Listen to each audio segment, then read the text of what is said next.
Good evening, chat, and welcome to the stream.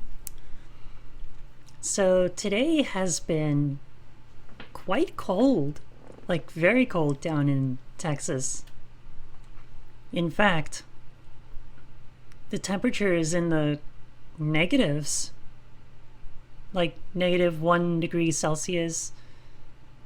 It's very low, to say the least.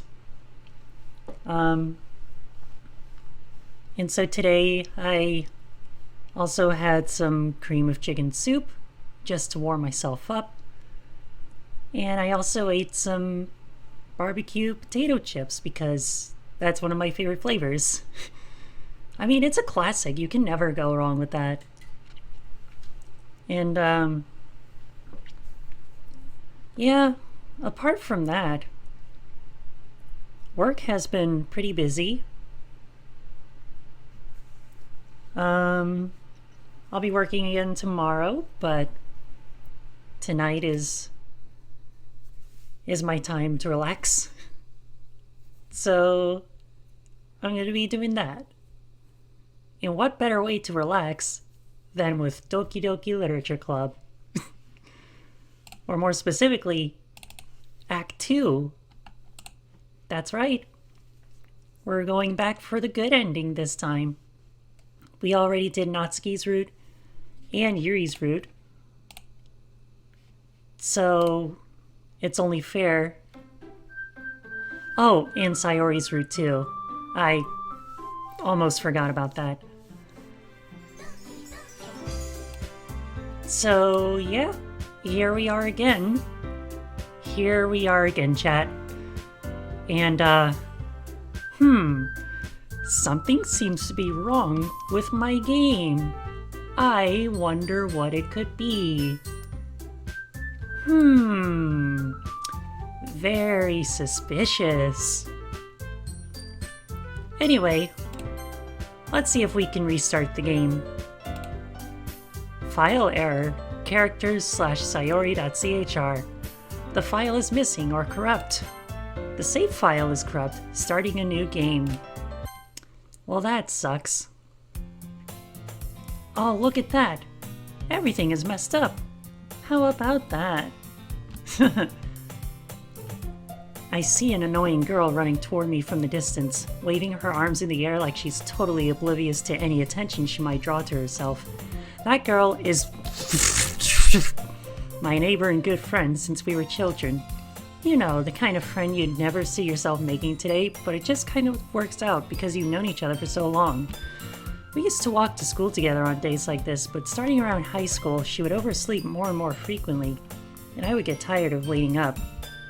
But if she's going to chase after me like this, I almost feel better off running away. However, I just sigh and idle in front of the crosswalk and let catch up to me. Oh no, she's glitched. It's an ordinary school day like any other. Mornings are usually the worst, being surrounded by couples and friend groups walking to school together. Meanwhile, I've always walked to school alone. And I've never had a single best friend in my entire life, none whatsoever. Not even a cute girl who has short hair or in a red bow. Nothing like that in my life, ever. I always tell myself it's about time I meet some girls or something like that, but I have no motivation to join any clubs. I'm perfectly content just getting by on the average while spending my free time on games and anime. There's always the anime club, but it's not like there would be any girls in it anyway. School day is as ordinary as ever, and it's over before I know it. After I pack up my things, I stare blankly at the wall, looking for an ounce of motivation. Clubs. There really... Oops. I almost knocked over my phone. There really aren't any that interest me. Besides, most of them would probably be way too demanding for me to want to deal with. Guess I have no choice but to start with the anime club. Foxy? Ah, there she is. Monica! Oh my goodness, I totally didn't expect to see you here. It's been a while, right? Yeah, it has. Monica smiles sweetly. We do know each other. Well, we rarely talked, but we were in the same class last year. Monica was probably the most popular girl in class. Smart, beautiful, athletic. Basically completely out of my league. So having her smile at me so genuinely feels a little... What did you come in here for anyway? Oh, I've just been looking for some supplies to use for my club. Do you know if there's any construction paper in here? Or markers? I guess you could check the closet. You're in the debate club, right? Haha, about that. I actually quit the debate club. Really? You quit? Yeah. To be honest, I can't stand all the politics around the major clubs. It feels like nothing but arguing about the budget and publicity and how to prepare for events. Hi, Peach. My little baby is here. I'd much rather take something I personally enjoy and make something special out of it. In that case, what club did you decide to join? Actually, I'm starting a new one. A literature club. Man, I always forget about the glitchy parts. Those tend to get me sometimes. Literature? That sounds kind of dull. How many members do you have so far? It's kind of embarrassing, but there are only 3 of us so far. It's really hard to find new members for something that sounds so boring. Well, I can see that. But it's really not boring at all, you know. Literature can be anything. Reading, writing, poetry. I mean, one of my members even keeps her manga collection in club room. Wait, really? Yeah, it's funny, right? She always insists that manga is literature too. I mean, she's not wrong, I guess. And besides, a member's a member, right? Did Monica say she? Hey, Foxy. By any chance, are you still looking for a club to join? I mean, I guess so, but in that case, is there any chance you could do me a big favor? I won't ask you to join, but if you could at the very least visit my club, it would make me really happy. Please? Well, I guess I have no reason to refuse. Besides, how could I ever refuse someone like Monica? Sure, I guess I could check it out. Ah, awesome! You're really sweet, Foxy, you know that? It's nothing, really. Shall we go then? I'll look for the materials another time. You're more important. Uh-huh. Yep.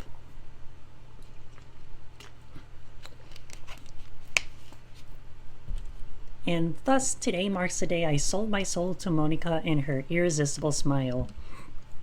I timidly follow Monica across the school and upstairs, a section of the school I rarely visit, being generally used for third-year classes and activities. Aw, Peach. Monica, full of energy, swings open the classroom door. I'm back, and I brought a guest with me. Oh, Yuri. A guest? Seriously? You brought a boy? Way to kill the atmosphere. Don't be mean, Natsuki. But anyway, welcome to the club, Foxy. All words escape me in this situation. This club is full of incredibly cute girls. So let me guess, you're Monica's boyfriend, right? What? No, I'm not. Natsuki. The girl with the sour attitude, whose name is apparently Natsuki, is one I don't recognize. Her small figure makes me think she's probably a first year. Anyway, this is Natsuki, energetic as usual. And this is Yuri, the vice president. It's nice to meet you. Yuri, who appears comparably more mature and timid. I don't know why that word was so hard for me to pronounce. Seems to have a hard time keeping up with someone like Natsuki. Yeah, it's nice to meet both of you. So I ran into Foxy in a classroom, and he decided to come check out the club. Isn't that great? Wait, Monica, didn't I tell you to let me know in advance before you brought anyone new? I was going to, well, you know, make some cupcakes to celebrate our 4th member. You know, like I normally would. Sorry. I didn't forget that, but I just happened to run into him. In that case, I should at least make some tea, right? Yeah, that would be great. Why don't you come sit down, Foxy? The girls have a few desks arranged to form a table. Yuri walks to the corner of the room and opens the closet. Meanwhile, Monika and Natsuki sit across from each other. Still feeling awkward, I take a seat next to Monika. So, I know you didn't really plan on coming here, but we'll make sure you feel right at home, okay? As president of the Literature Club, it's my duty to make the club fun and exciting for everyone. I'm surprised there aren't more people in the club yet. It must be hard to start a new club. You could put it that way. Not many people are very interested in putting out all the effort to start something brand new. Especially when it's something that doesn't grab your attention, like literature. You have to work hard to convince people they are both fun and worthwhile. But it makes school events like the festival that much more important. I'm confident that we can all really grow this club before we graduate. Right, Natsuki? Well, I guess. Natsuki reluctantly agrees. Such different girls, all interested in the same goal. Monika must have worked really hard just to find these two. Yuri returns to the table carrying a tea set. She carefully places a teacup in front of each of us before setting down the teapot in the middle. You keep a whole tea set in this classroom? Don't worry, the teachers give us permission. After all, doesn't a hot cup of tea help you enjoy a good book? I guess. Don't let yourself get intimidated. Yuri's just trying to impress you. That's not... Insulted, Yuri looks away. I meant that, you know... I believe you. Hi, Noah! Welcome! It's good to see you. Well, tea and reading might not be a pastime for me, but I at least enjoy tea. I'm glad. Yuri faintly smiles to herself in relief. So, Foxy, what kinds of things do you like to read? Aw, I'm glad to hear that you're okay, because I'm okay too.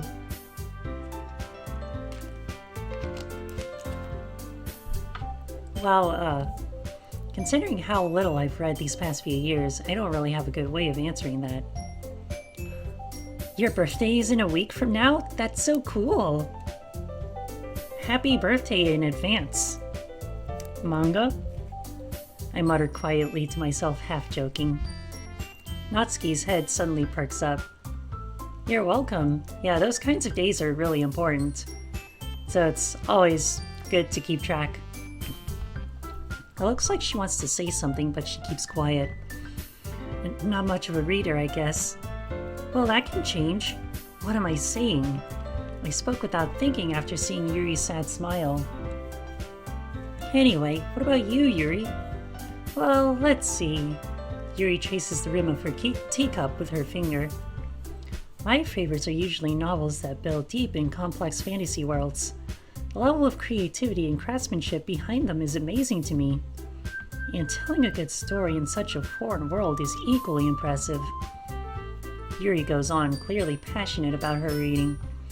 She seems so reserved and timid since the moment I walked in, but it's obvious by the way her eyes light up that she finds her comfort in the world of books, not people.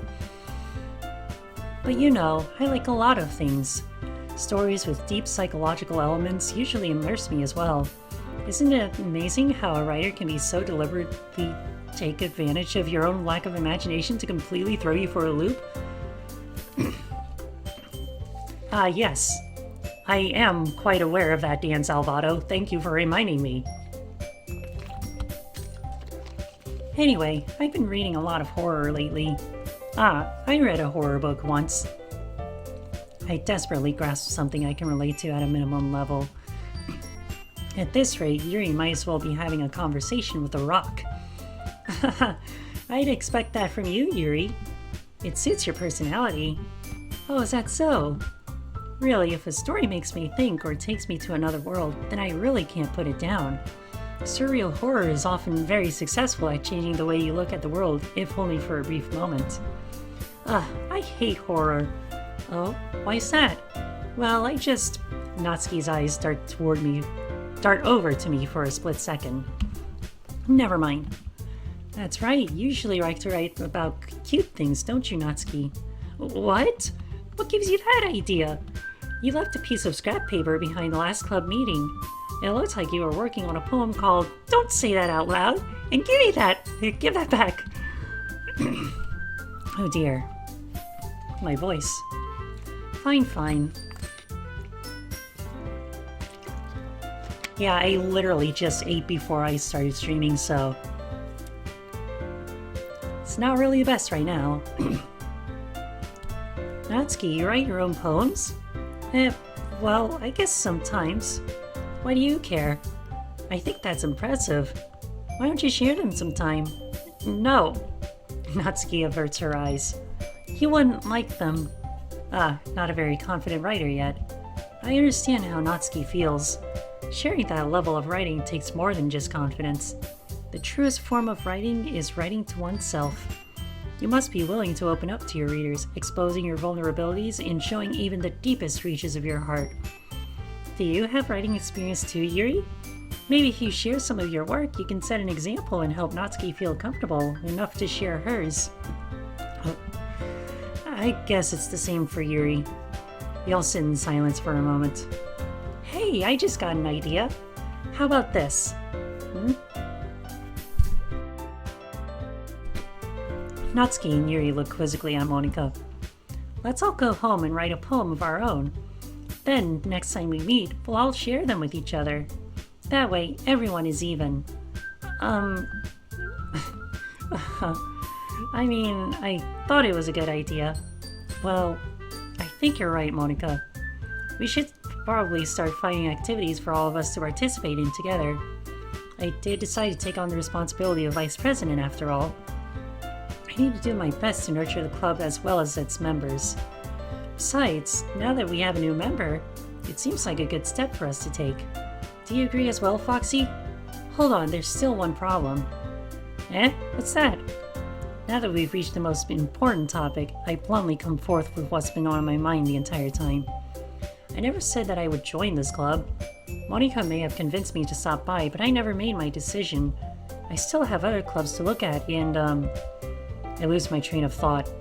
All three girls stare back at me with dejected eyes. But I'm sorry, I thought... The girls exchange glances before Monika turns back to me. I guess I need to tell you the truth, Foxy. The thing is, we don't have enough members yet to form an official club. We need 4, and I've been trying really, really hard to find new members. And if we don't find one before the festival, I'm defenseless against these girls. How am I supposed to make a clear-headed decision when it's like this? I would feel terrible for letting everyone down in this situation. Besides, the club itself seems pretty relaxed. So if writing poems is the price I need to pay in order to spend every day with these beautiful girls? Right. Okay, I've decided then. I'll join the literature club. One by one, the girls' eyes light up. Oh my goodness, really? Do you really mean that, Foxy? Yeah. It could be fun, right? You really did scare me for a moment. I mean, if you really just left after all this, I would be super pissed. Foxy, I'm so happy.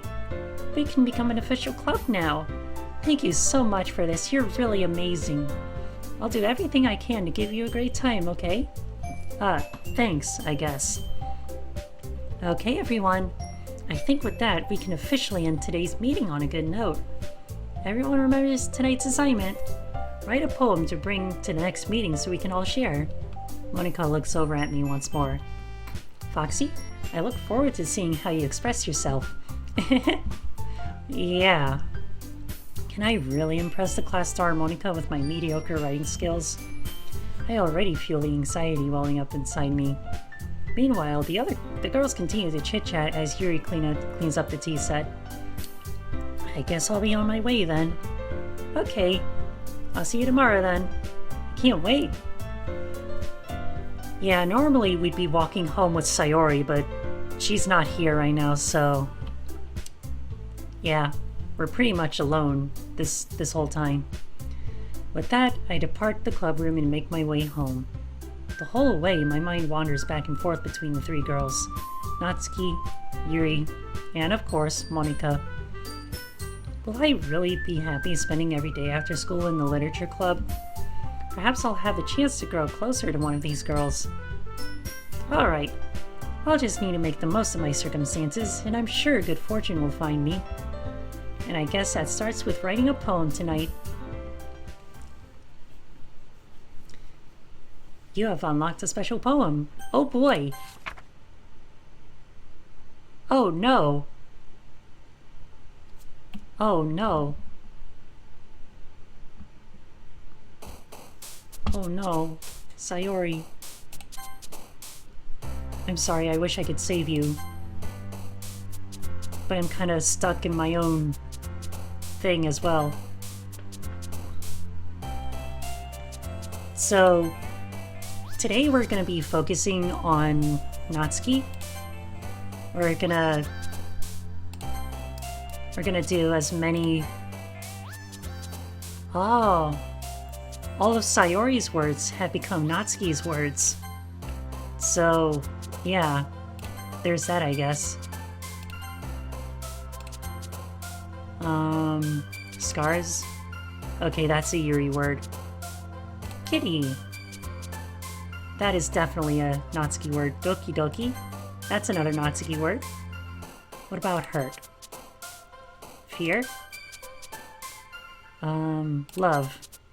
Okay, there we go. We're trying to get as many Natsuki words as possible. Depression. Oh, that's a Yuri word this time. Valentine, then. There we go. Hi again, Foxy. Glad to see you didn't run away on us. Nah, don't worry. This might be a little strange for me, but I at least keep my word. Well, I'm back at the literature club, and the whole classroom is spinning again. And the music is faster as well. I was the last to come in, so everyone else is already hanging out. Thanks for... Oh. Okay. Not sure if that was in my last playthrough. That glitched face. Yeah, I'm pretty sure I saw something like that in a previous playthrough. Thanks for keeping your promise, Foxy. I hope this isn't too overwhelming of a commitment for you. Making you dive headfirst into literature when you're not accustomed to it? Oh, come on, like he deserves any slack. You already had to be dragged here by Monika. I don't know if you plan to just come here and hang out or what.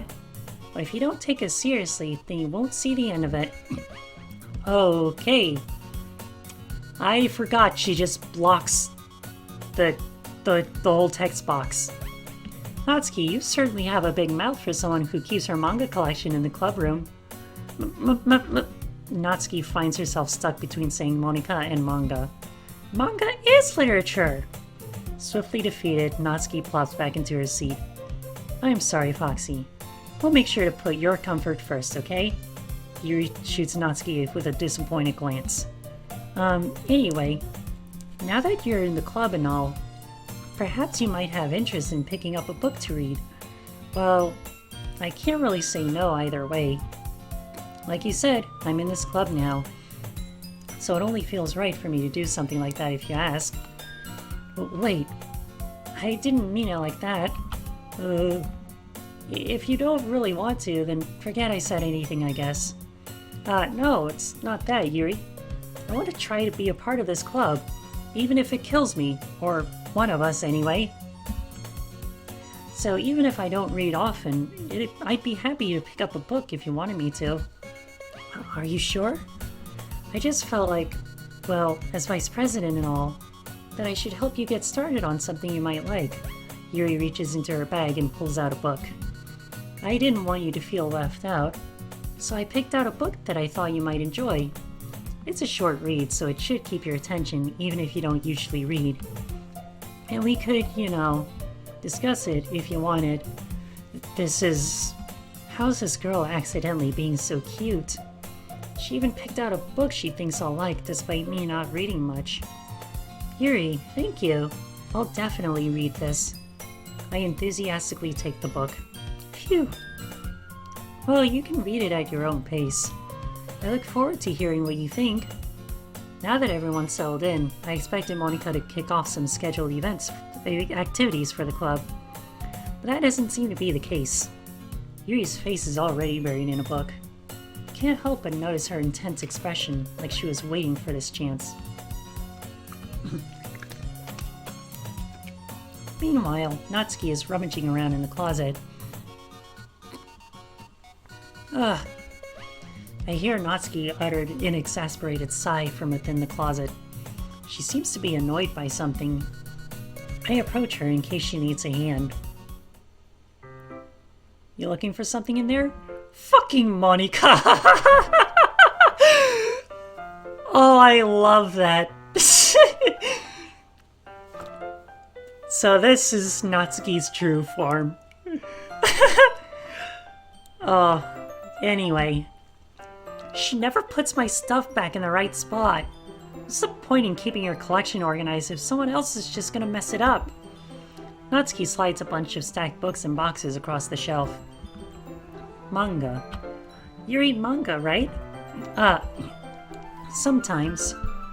Manga is one of those things where you can't admit you're really into it until you figure out where the other person stands. How did you know anyway? I heard you bring it up at some point.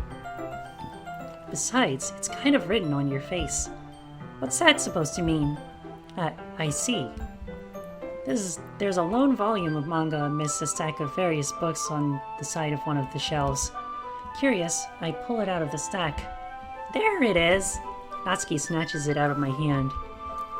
She then turns to a box of manga and slips the volume right into the middle of the rest. Ah, much better. Seeing a box set with one book missing is probably the most irritating sight in the world.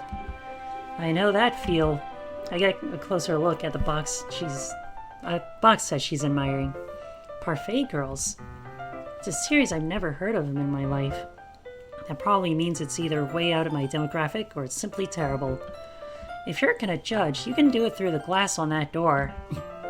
She points to the classroom door. Hey, I wasn't judging anything. I didn't even say anything. It was the tone of your voice. But I'll tell you one thing, Foxy. Consider this a lesson of you don't judge a book. In fact, Natsuki pulls out the first volume of Parfait Girls from the box. I'm gonna show you exactly why. She shoves the book right into my hands. I stare at the cover. It features 4 girls in colorful attire striking animated feminine poses. It's exceedingly moe. Don't just stand there.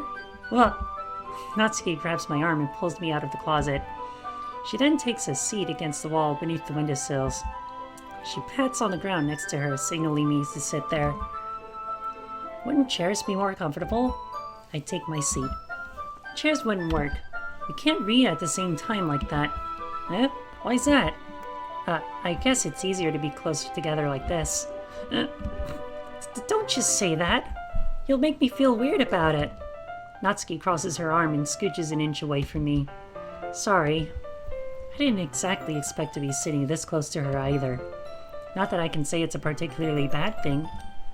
I open the book. It's only a few seconds before Natsuki once again inches closer, reclaiming the additional space while she hopes I won't notice. I can feel her peering over my shoulder, much more eager to begin reading than I am. Wow, how long has it been since I read the beginning? You don't go back and flip through the older volumes every now and then? Not really. Maybe sometimes after I've already finished the series. Hey, are you paying attention? I am, but nothing's really happened yet, so I can talk at the same time. Looks like it's about a bunch of friends in high school. Typical slice of life affair. I kind of grew out of these since it's rare for the writing to be entertaining enough to make up for the lack of plot. Are you sure this isn't boring for you? It's not. Even though you're just watching me read. Well, I'm fine with that. If you say so.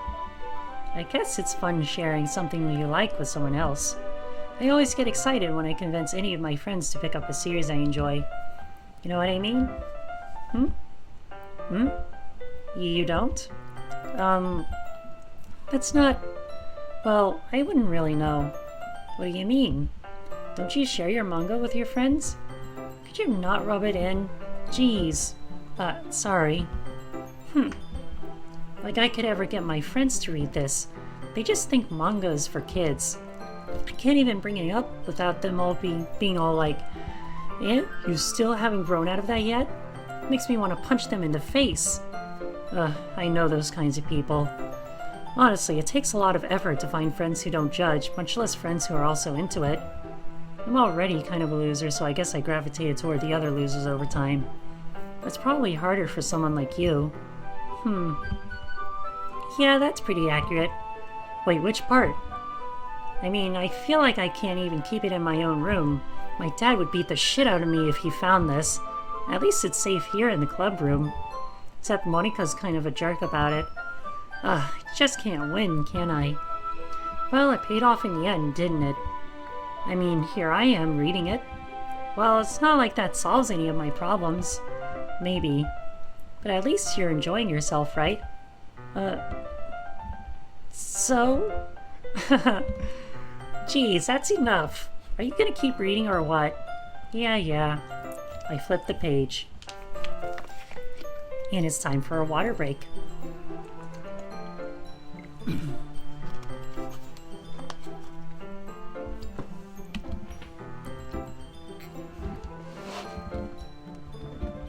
Time passes.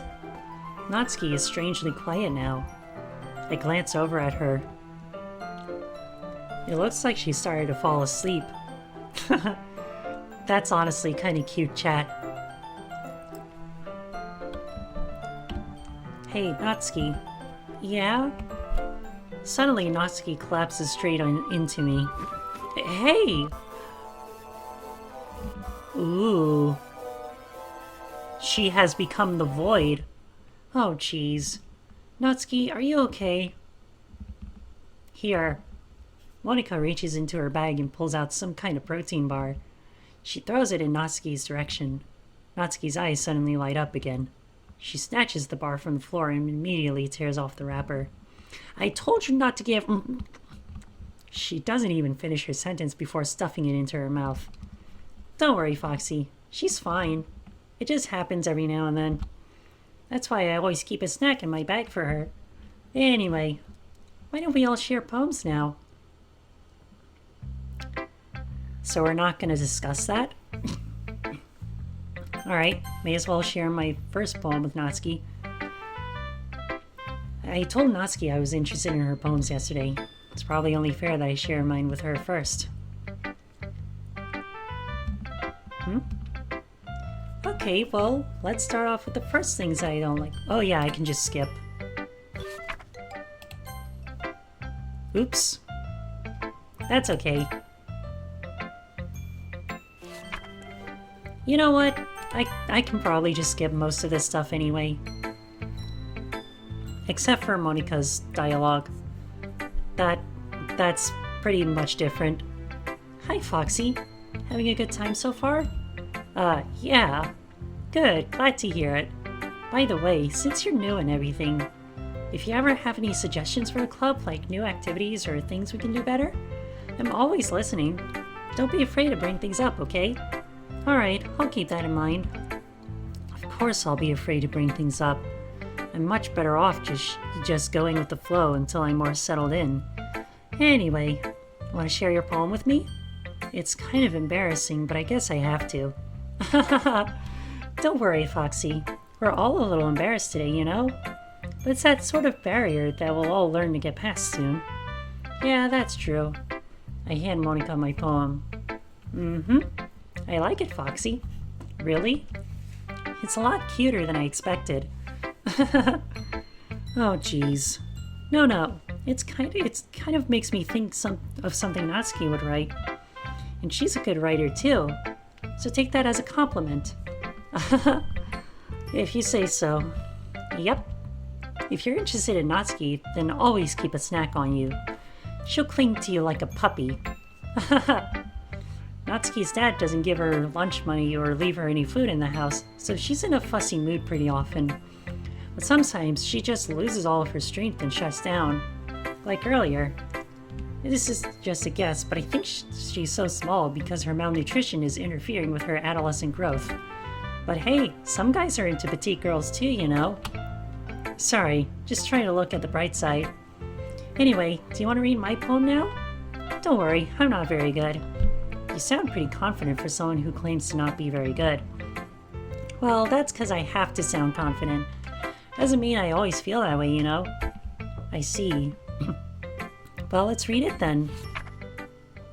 Hole and wall. But he wasn't looking at me.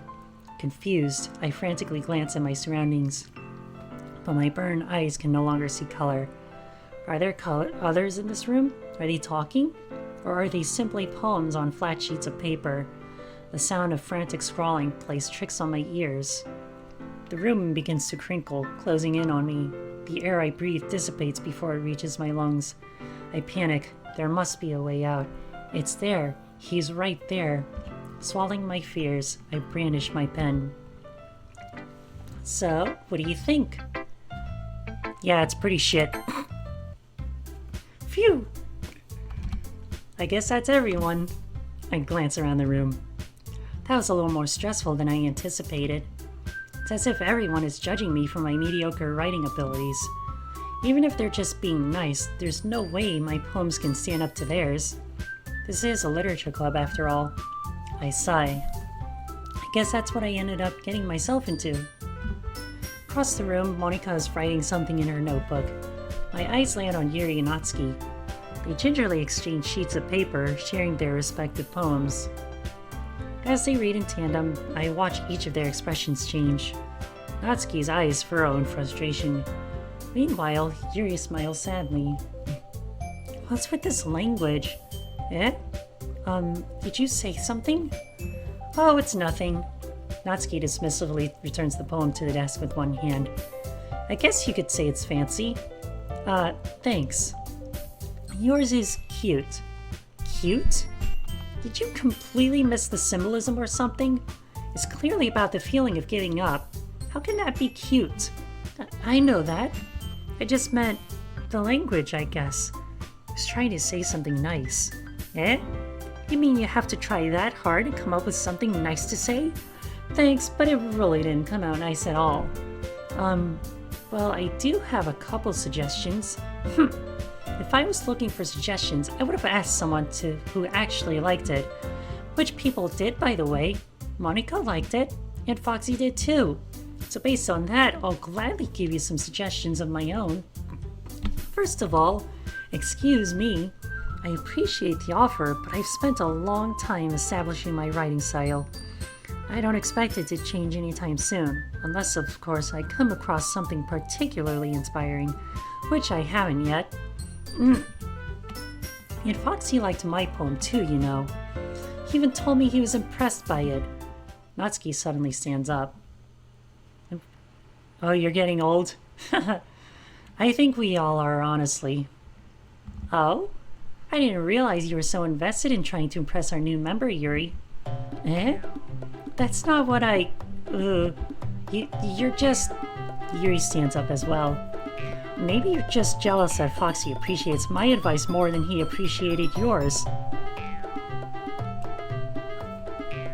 Huh. And how did you know he didn't appreciate my advice more? Oh yeah, of course you'll always be my friend. That's the important thing. Are you that full of yourself? No. If I was full of myself, I would deliberately go out of my way to make everything I do overly cutesy. Well, you know what? I wasn't the one whose boobs magically grew a size bigger as soon as Foxy started showing up. Natsuki. And then they kiss. Yep. Let's get some Natsuri fanfiction here. Natsuki, that's a little... This doesn't involve you taking out your own insecurities on others like that. You really act as young as you look, Natsuki. Me?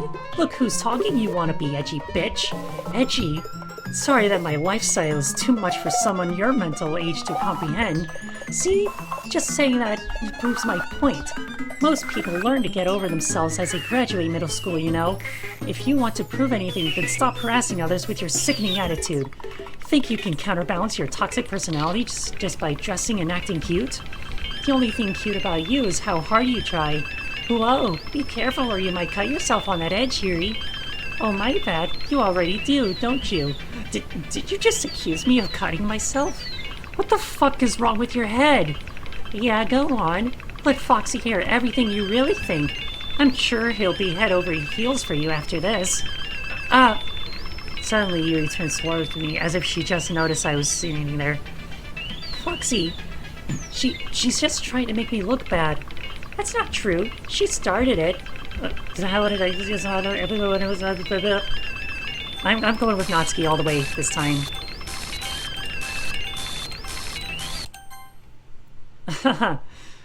And of course, Monika steps in.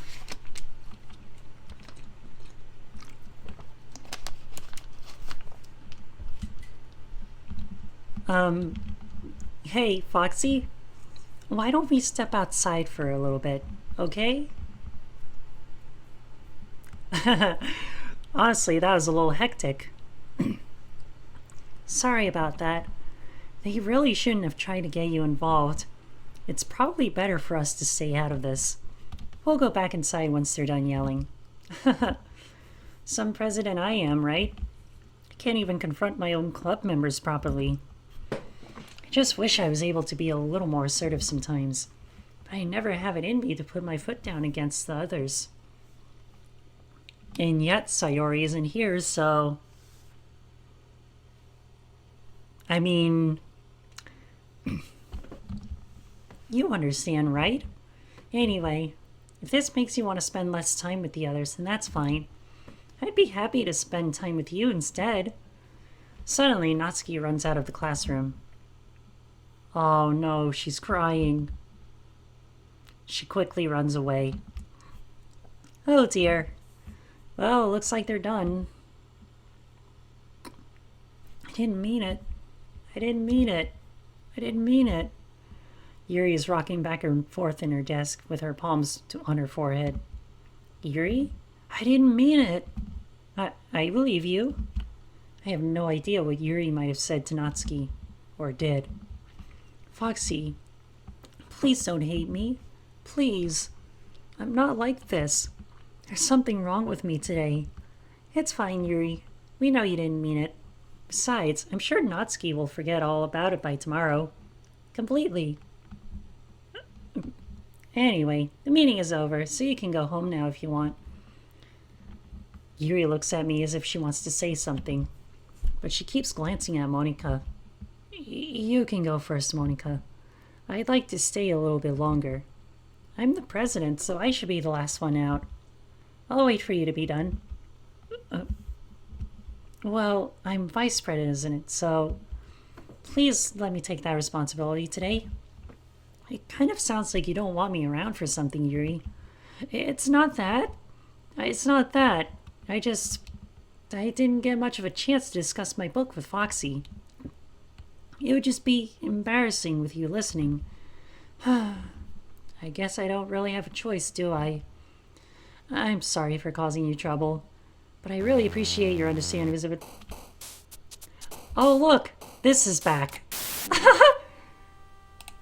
Silly marshmallow, lollipop, kitty, hopeless, dance. Oh, there was the ba. I completely talked over it, but yeah, it was there. Believe me, chat, it really was there. Romance. Ribbon. Pain. Cheeks. Lazy. Disown. Puppy. Vanilla. Poof. And climax.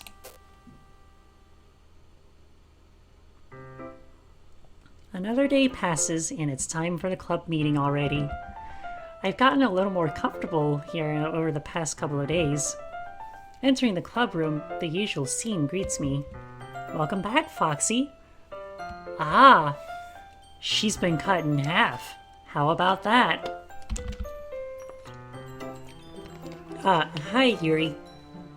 I can only see like a tiny bit of your body. Not sure if it's me or if it's Yuri's expression. Yes, expression in quotations. But the weight of yesterday's quarrel still hangs in the air a little. Yuri glances over her shoulder, looking around the room. Natsuki is reading manga at her desk. And surprisingly, Monika isn't here yet. Suddenly, Yuri takes my arm and pulls me to the corner of the room. About yesterday, I really need to apologize. Nothing like that has ever happened before, and something just came over me, I guess. I wasn't acting mentally sound. Please don't think we're usually like this. It's not just me, but Natsuki as well. Yuri, I'm happy that you were considerate and apologize. You didn't have to worry too much. Even though I've only been here a couple days, I could tell something was off yesterday. Maybe we're just a little extra sensitive because it was our first time sharing our poems. But whatever it was, it didn't make me think any less of you. I had already decided that there's no way you could be a bad person. At all, whatsoever. And now that you're apologizing, I know you didn't really mean it. Foxy. Don't say those kinds of things so frankly. They make me a little too happy. I'm really glad that you're such an understanding person. And I'm really glad that you joined this club. Everything is a little brighter with you around and, sorry, what am I saying right now? Hey, have you guys seen Monika? No, I haven't. I was also kind of wondering where she was. Man, Yuri, I'm guessing you haven't either. Yuri is clearly taken aback by how calmly Natsuki is addressing her. No, I haven't. Jeez, this isn't like her at all. I know it's stupid, but I can't help but worry a little bit. What? Why are you looking at me like that?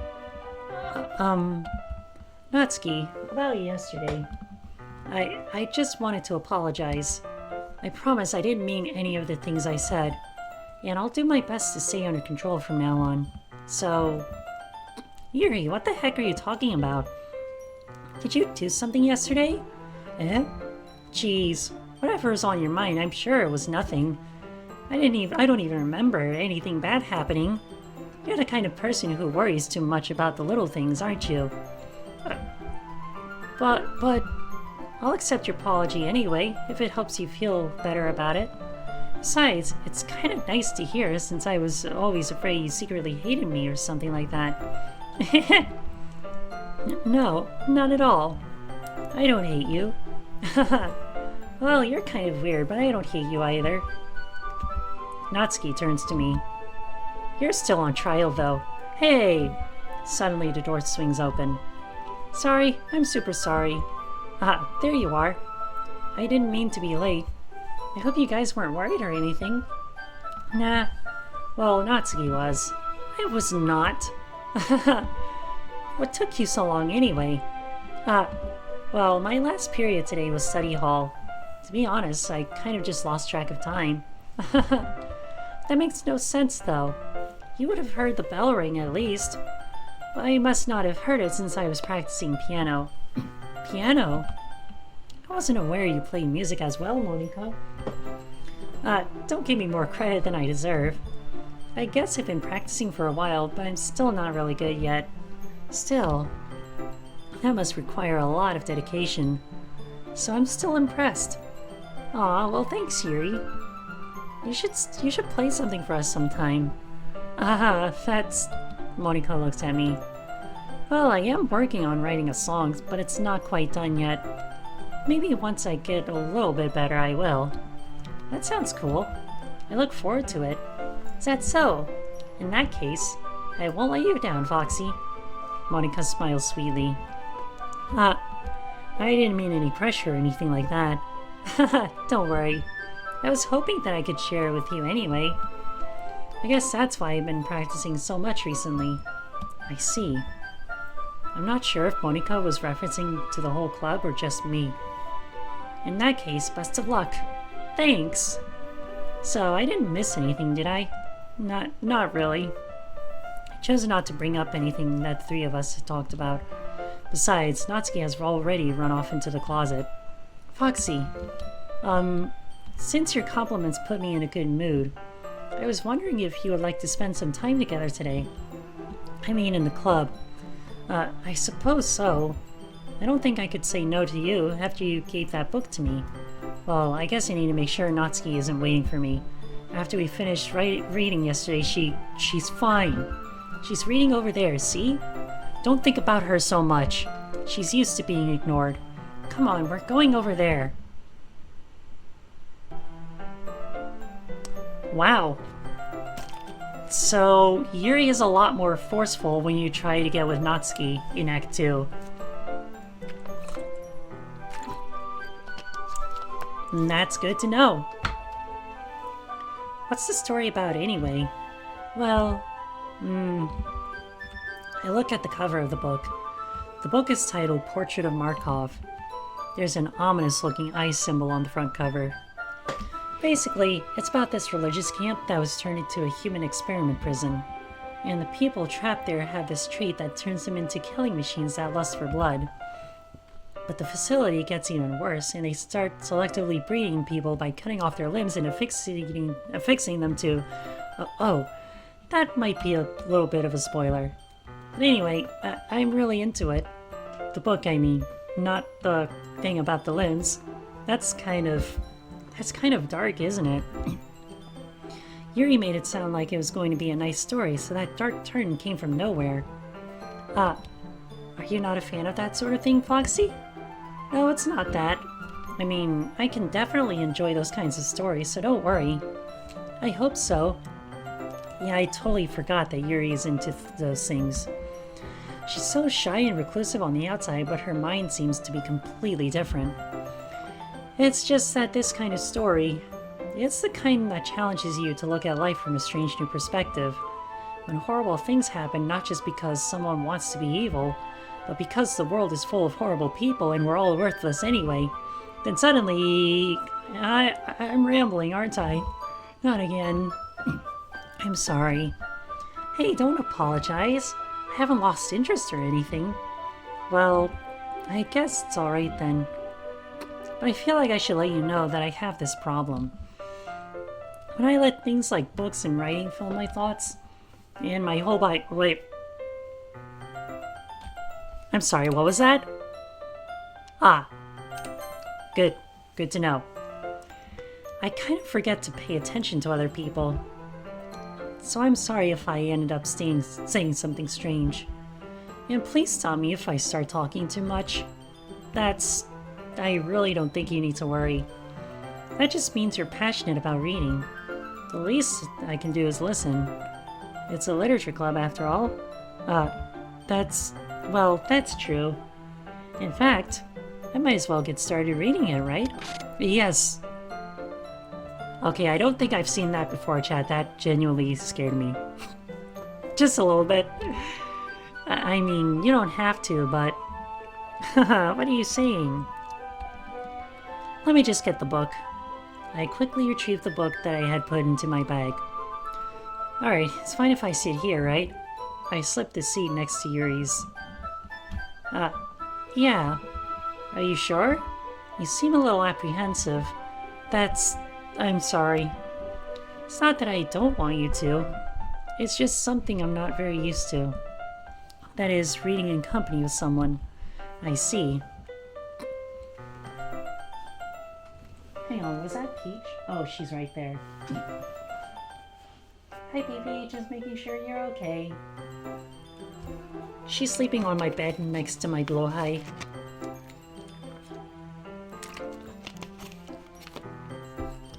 Well, just tell me if I end up distracting you or anything. Alright. I open the book and start the prologue. I soon understand what Yuri means about reading in company. It's as if I can feel her presence over my shoulder as I read. It's not a particularly bad thing. Maybe a little distracting, but the feeling is somewhat comforting. Yuri's in the corner of my eye. I realize that she's not actually looking at her own book. I glance over. Looks like she's reading from my book instead. Sorry. I was just bathing in the feeling of your body. And Yuri, you really apologize a lot, don't you? I do? I don't really mean to. Sorry. I mean... Here, this should work, right? I slide my desk until it's up against Yuri's, then hold my book more between the two of them. I suppose so. Yuri timidly closes her own copy. Once we each lean in a little bit, our shoulders are almost touching. Feels like my left arm is in the way, so instead I use my right hand to hold the book open. I guess that makes it kind of difficult to turn the page. Here. Yuri takes her left arm and holds the left side of the book between her thumb and forefinger. I do the same with my right arm on the right side of the book. That way, I turn the page and Yuri slides it under her thumb after it flips to her side. But holding it like this, we're huddled even closer together than before. It's actually kind of distracting me. It's as if I can feel the warmth of Yuri's face, and she's in the corner of my vision. Are you ready? To turn the page. Sorry. I think I got a bit distracted for a second. I glance over at Yuri's face again, and our eyes meet. I don't know how I'll be able to keep up with her. That's okay. You're not as used to reading, right? I don't mind being patient if it takes you a bit longer. It's probably the least I could do, since you've been so patient with me. Yeah. Thanks. We continue reading. Yuri no longer asks me if I'm ready to turn the page.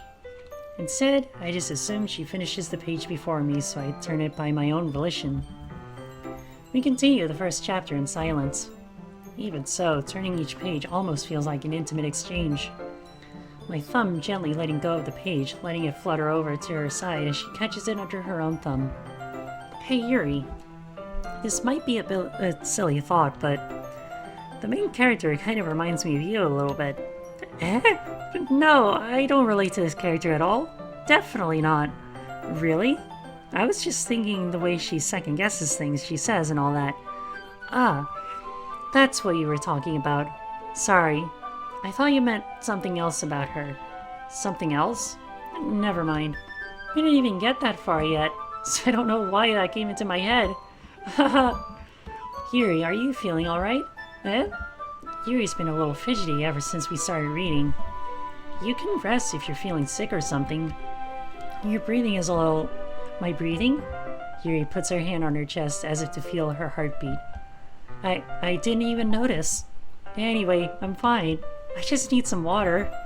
Alright, don't push yourself. Yuri stands up and practically rushes out of the classroom. Well, off to go cut. What on earth was that about? Foxy? Did something happen just now? I have no idea. Yuri was acting a little strange, I guess. So you don't know anything. Sorry, I can't say I do. Are you worried about her? Oh no, not really. I was just making sure that you didn't do anything to her. No, nothing. Haha, don't worry. I believe you, silly. Yuri just does this sometimes, so it's nothing alarming. Alright, if you say so. Anyway, why don't we start sharing our poems with each other? Shouldn't we wait for Yuri? Well, she might be a while, so I figured we'd get started without her. Is that okay? Yeah, I was just asking. I stand up. I make a mental note of where I left off in the book, then slip it back into my bag. Alright, time to show Natsuki my poem. Well, it's not terrible, but it's pretty disappointing after your last one. Then again, if this one was as good as your last one, I would be completely pissed. Well, I guess I wanted to try something a little different this time. Fair enough, you're still new to this, so I wouldn't expect you to find your style right away. I mean, everyone in this club writes really differently from each other. Maybe you'll find a little influence from all of us. For instance, I noticed that you were spending time with Yuri today. Not that I care who you spend your time with.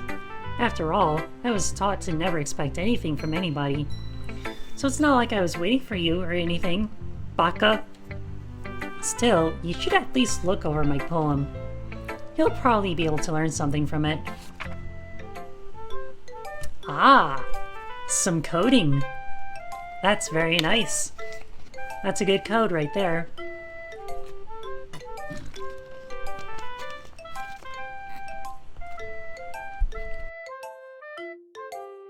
Anyway, Foxy, why didn't you come read with me today? I was waiting for you. I was waiting for a long time. It was the only thing I had to look forward to today. Why did you ruin it? Do you like Yuri more? I think you're better off not associating with her. Are you listening to me? Yuri is a sick freak. That should be obvious by now. So just play with me instead, okay? You don't hate me, Foxy, do you? Do you hate me? Do you want to make me go home crying? The club is the only place I feel safe. Don't ruin that for me. Don't ruin it. Please. Just stop talking to Yuri. Play with me instead. It's all I have. Play with me. Play with me. Oh, jeez. I don't know why that made me laugh. Hi again, Foxy. How's the writing going? Alright, I guess. I'll take that. As long as it's not going bad. I'm happy that you're applying yourself. Maybe soon you'll come up with a masterpiece. I wouldn't count on that. You never know. Want to share what you wrote for it today? Sure, here you go. I give my poem to Monika. Alright. Great job, Foxy. I was going ooh in my head while reading it. It's really metaphorical. I'm not sure why, but I didn't expect you to go for something so deep. I guess I underestimated you. It's easiest for me to keep everyone's expectations low. That way, it always counts when I put in some effort. Haha, that's not very fair. Well, I guess it worked anyway. You know that Yuri likes this kind of writing, right? Writing that's full of imagery and symbolism? Sometimes I feel like Yuri's mind is totally detached from reality. I don't mean that like it's a bad thing, though. But sometimes I get the impression that she's totally given up on people. She spends so much time in her own head that it's probably a much more interesting place for her. But that's why she gets so happy when you treat her with a lot of kindness. I don't think she's used to being indulged like that. She must be really starved for social interaction, so don't blame her for coming on a little strongly. Like earlier, I think if she gets too stimulated, she ends up withdrawing and looking for some alone time. Suddenly, the door opens. Yuri! I'm back. Did I miss anything? Not really. Well, we all started sharing our poems with each other. Eh? Already? I'm sorry for being late. No need to apologize. We still have plenty of time, so I'm more glad that you took all the time you needed. Alright. Thanks, Monika. I suppose I should go get my poem now. But anyway, you want to read my poem now? I like the way this one turned out, so I hope you do too. Save me. The colors, they won't. Bright, beautiful colors. Flashing, piercing, red, green, blue, endless cacophony of meaningless noise. The noise, it won't stop. Violent, grating with forms, screeching, piercing, sine, cosine, tangent, like playing a chalkboard on a table, like playing a knife on a breathing rib cage.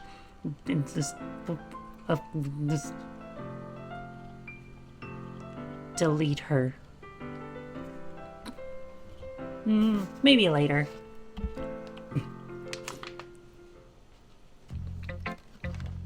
Sorry, I know it's kind of abstract. I'm just trying to, well, never mind. There's no point in explaining. Anyway, here's Monika's writing tip of the day. Sometimes you'll find yourself facing a difficult decision. When that happens, don't forget to save your game. You never know when, who am I talking to? Can you hear me? Tell me you can hear me. Anything. Please help me. Okay. That's my advice for today. Thanks for listening. And now it's time for Yuri's. I've been waiting for this. Let's see what you've written for today. Yuri smiles and takes a deep breath. I like just holding it.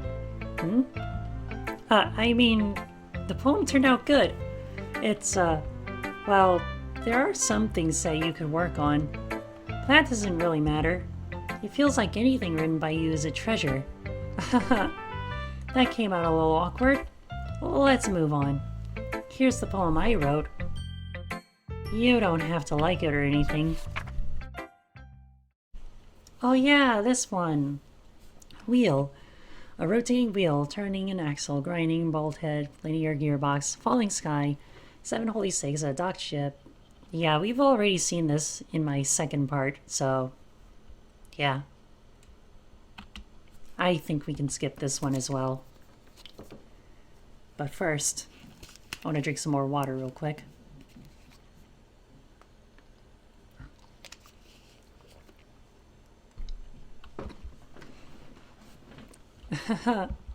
It doesn't really matter what it's about.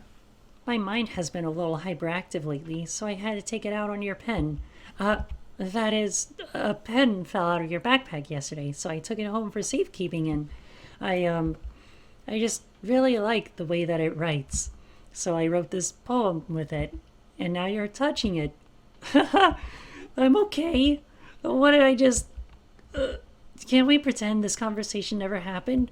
You can keep the poem, though. Ooh, another special poem. Let's see what this one says. A dream. I was wandering an abandoned warehouse at night. I was lost, looking for an exit. I just wanted to go home. I came upon a huge empty room, its ceiling and walls beyond the deep blackness. My steps were quick in order to hurry to the other side, or to a wall, anything. Suddenly, the ground was no longer beneath my feet. I stepped into a hole of indeterminate width. I fell for a good 5 seconds before crashing into warm water. Figuring out which way was up, I surfaced myself. The air was humid, and the sounds of my splashing reverberated endlessly. My vision was completely swallowed by the dark. With one hand, I could feel the damp metal wall of the container. My lungs were already getting tired. Wow, that was a good poem. Okay, everyone, we're all done reading each other's poems, right? We have something we need to go over today, so if everyone could come sit at the front of the room. Is this about the festival? Well, sort of. Do we really have to do something for the festival? It's not like we can put together anything good in just a few days. We'll just end up embarrassing ourselves instead of getting any new members. That's a concern of mine as well. I don't really do well with last-minute preparations. Don't worry so much. We're going to keep it simple, okay? Look, I know everyone's been a little more lively ever since Foxy joined and we started with some club activities, but this isn't the time for us to become complacent. We still only have 4 members, and the festival is our only real chance to find more, you know? So what's so great about getting new members anyway? We already have enough to be considered an official club. More members will just mean everything gets noisier and more difficult to manage. Natsuki, I don't think you're looking at it the right way at all.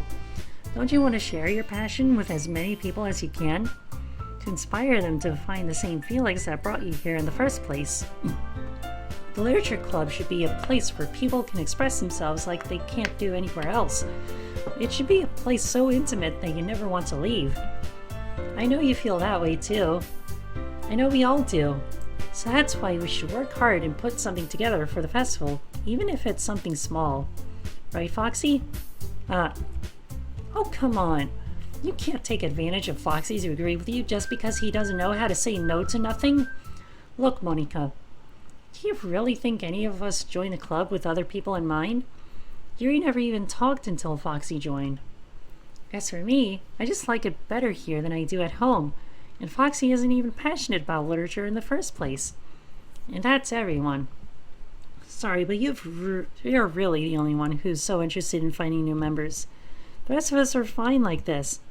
I know you're president and all, but you should really consider our opinions for once. Monica is clearly taken aback by Natsuki's words. That's not true at all. I'm sure Yuri and Foxy would want to get more members too. Right?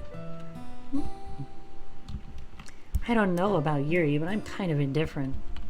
If I showed as much enthusiasm as Monica wanted, then I would probably be lying. Still, if it's up to me to rescue the situation, No. Natsuki's right, isn't she? This club, it's nothing more than a place for a few people to hang out.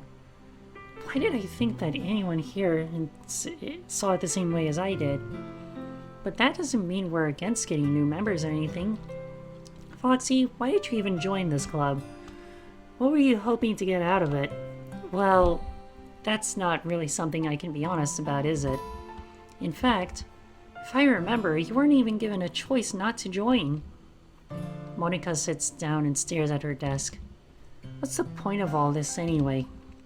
What if starting this club was a mistake? Now you've done it, Natsuki. What? Me? I just spoke my mind. Is that a crime to be honest? It's not about being honest. It's about word choice.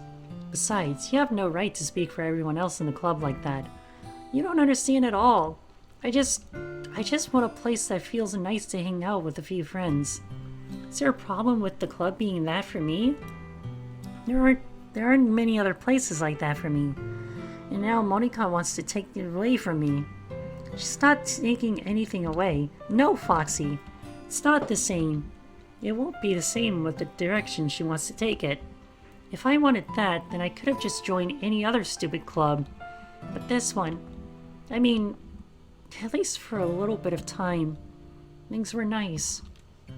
Natsuki starts packing up her things. I'm going home. I feel like I don't belong here right now. Natsuki. Natsuki ignores Yuri and walks right out of the classroom. This is bad. I don't know what to do. Well, do you have an opinion on the festival? I don't know. I'm kind of indifferent, I guess. Who cares about that obnoxious brat? I mean, I like how nice and quiet the club is right now. And I'm just happy with you here.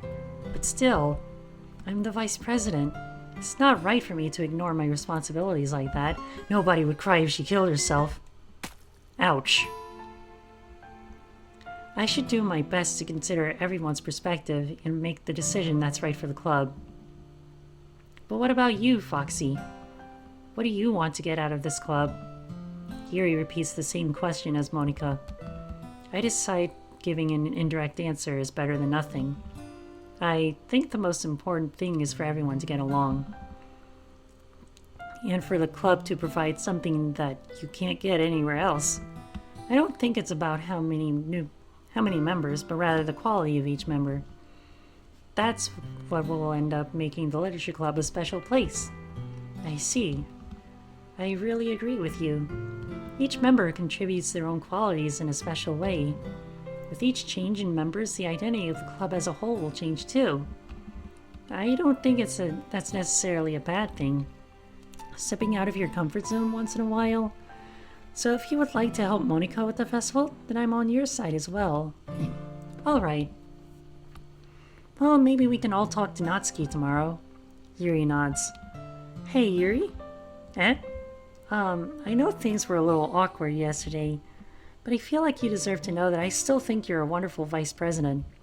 And also, a wonderful friend. Monika. I want to do everything I can to make this the best club ever. Okay? Me too. Yeah. Let's all go home for today. We'll talk about the festival tomorrow. Okay. I look forward to it. Shall we go, Foxy? Please don't take this the wrong way, but I'm going to chat a little bit with Foxy before we leave.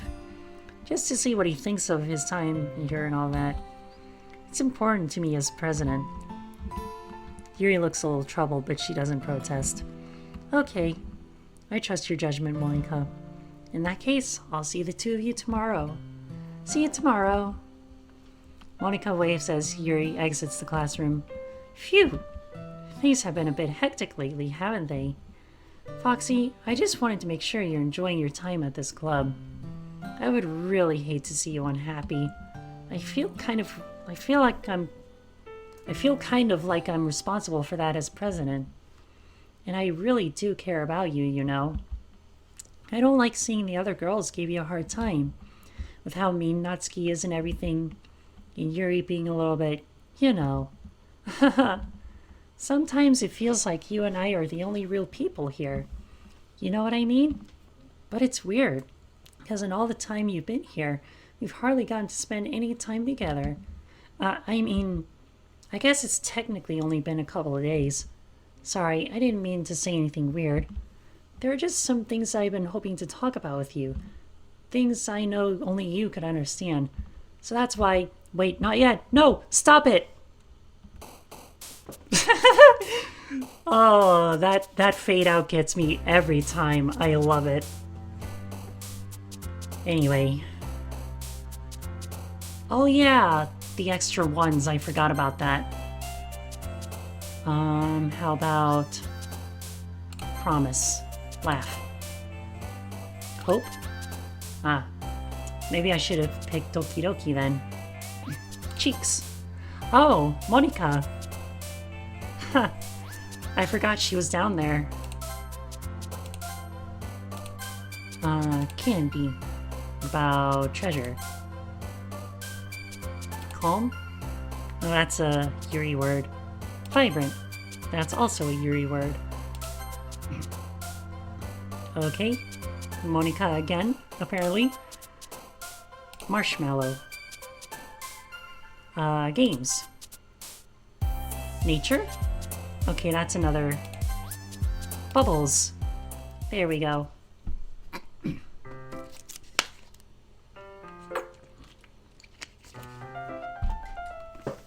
Hi, Foxy.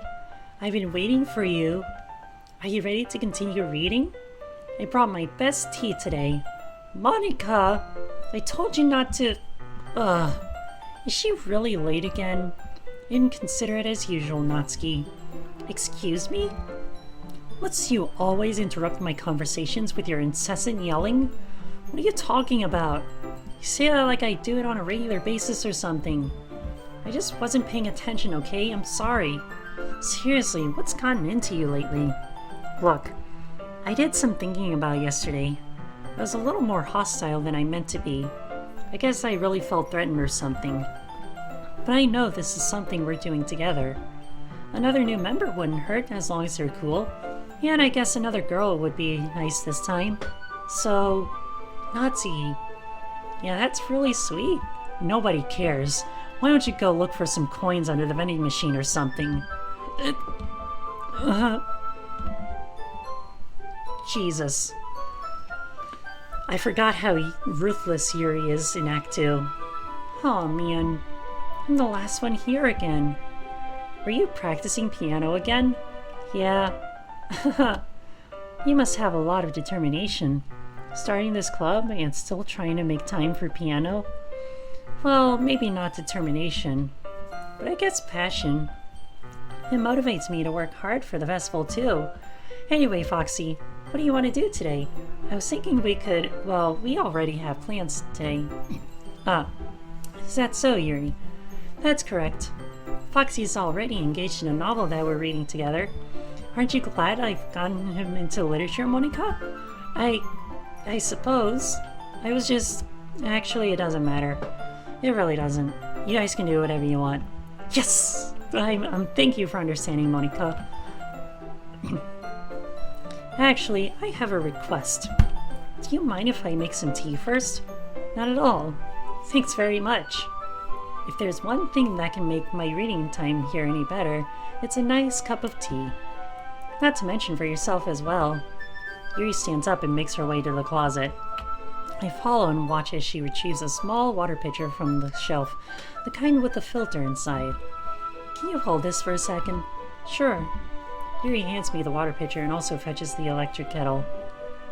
I'm going to plug this in at a teacher's desk, and then I'll go and get some water. She walks past me and sets the kettle down on the teacher's desk. I simply watch her movements. To my surprise, the way she moves really contrasts her speaking mannerisms. Especially because of her long legs, Yuri appears elegant and methodical. Okay, may I have the water pitcher? Thanks, I'll be right back. I might as well walk with you. That's okay. You stay here. It won't take long. Pitcher in hand, Yuri hurries out of the classroom. Did Yuri leave you again? No, it's not like that this time. She's just filling up the water pitcher to make tea. Oh, okay. Sorry for misunderstanding. 10 minutes pass.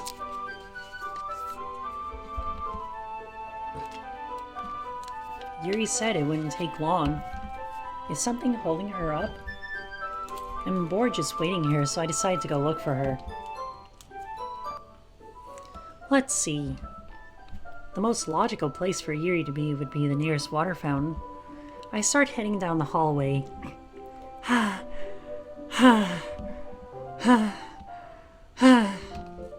What's that noise? Oh, Peach. It's just the neighbor's Peach. There's no need for that. It's coming from around the corner. It sounds like breathing. A sharp inhale, like someone is sucking the air through their teeth. Are they in pain? I reach the corner and peer around it. Yuri? Yeah! Oh no. Her arms. I'm back. Thanks for waiting patiently. Foxy, do you like oolong tea? Yeah. Anything is fine. Very well. Yuri sets the temperature on the kettle to 200 degrees. Now it's time to get the teapot. You really do this properly, don't you? Of course. I shouldn't do any less when I'm making tea for others, even if I'm not an expert on tea or anything. In that case, you'll only be even more impressed. Perhaps I will. Yuri fetches the teapot and begins measuring the tea leaves. To my surprise, she even starts humming a little to herself. You must be in a good mood now. Is that so? I was letting it show, and you noticed. I was doing a bit of thinking, and I decided I would try expressing myself a little bit more. Turns out it's not very hard for me to do. But it's you who's around anyway. That's great, Yuri. Just don't push yourself too much. You're always worrying about me, Foxy. It's very endearing. Yuri wasn't kidding. I don't even know how I can keep up with this. I watched Yuri pour a cup of tea for each of us. Foxy, I have another request. Do you mind if we sit on the floor today? Why is that? It's a little easier on my back. I can read with my back against the wall rather than bending over at my desk. Sorry, I didn't realize. No worries. I just have back pain fairly regularly, so I do my best to manage it. Is that so? I wonder why that is. It's most likely because your posture, right? It's always hunched over like that while reading. Yes, I have terrible reading posture. She almost said her boobs. So that's why we should sit on the floor. Fair enough. I'll go ahead and get the book. I retrieved the book from my bag. I have some chocolates as well. It's a bag of small chocolate candies that I save for nobody in particular. I take it since it'll go well with the tea. Yuri and I then sit against the wall, teacups at our sides. As if in sync, we assume the same reading position as last time, each one holding half of the book. Except this time, our bodies are even closer to each other. I can't see too well. Yuri slides closer until our shoulders are touching. How am I supposed to focus on reading like this? Yuri was always kind of cute, but when she's being less apprehensive, it's almost more than I can handle. Your teacup. Yuri hands me my teacup. Holding it with my hand that's not holding the book, I end up in a position that makes it even harder to focus. Because now I need to worry about making sure I don't accidentally touch her chest. Meanwhile, Yuri hasn't noticed a single thing.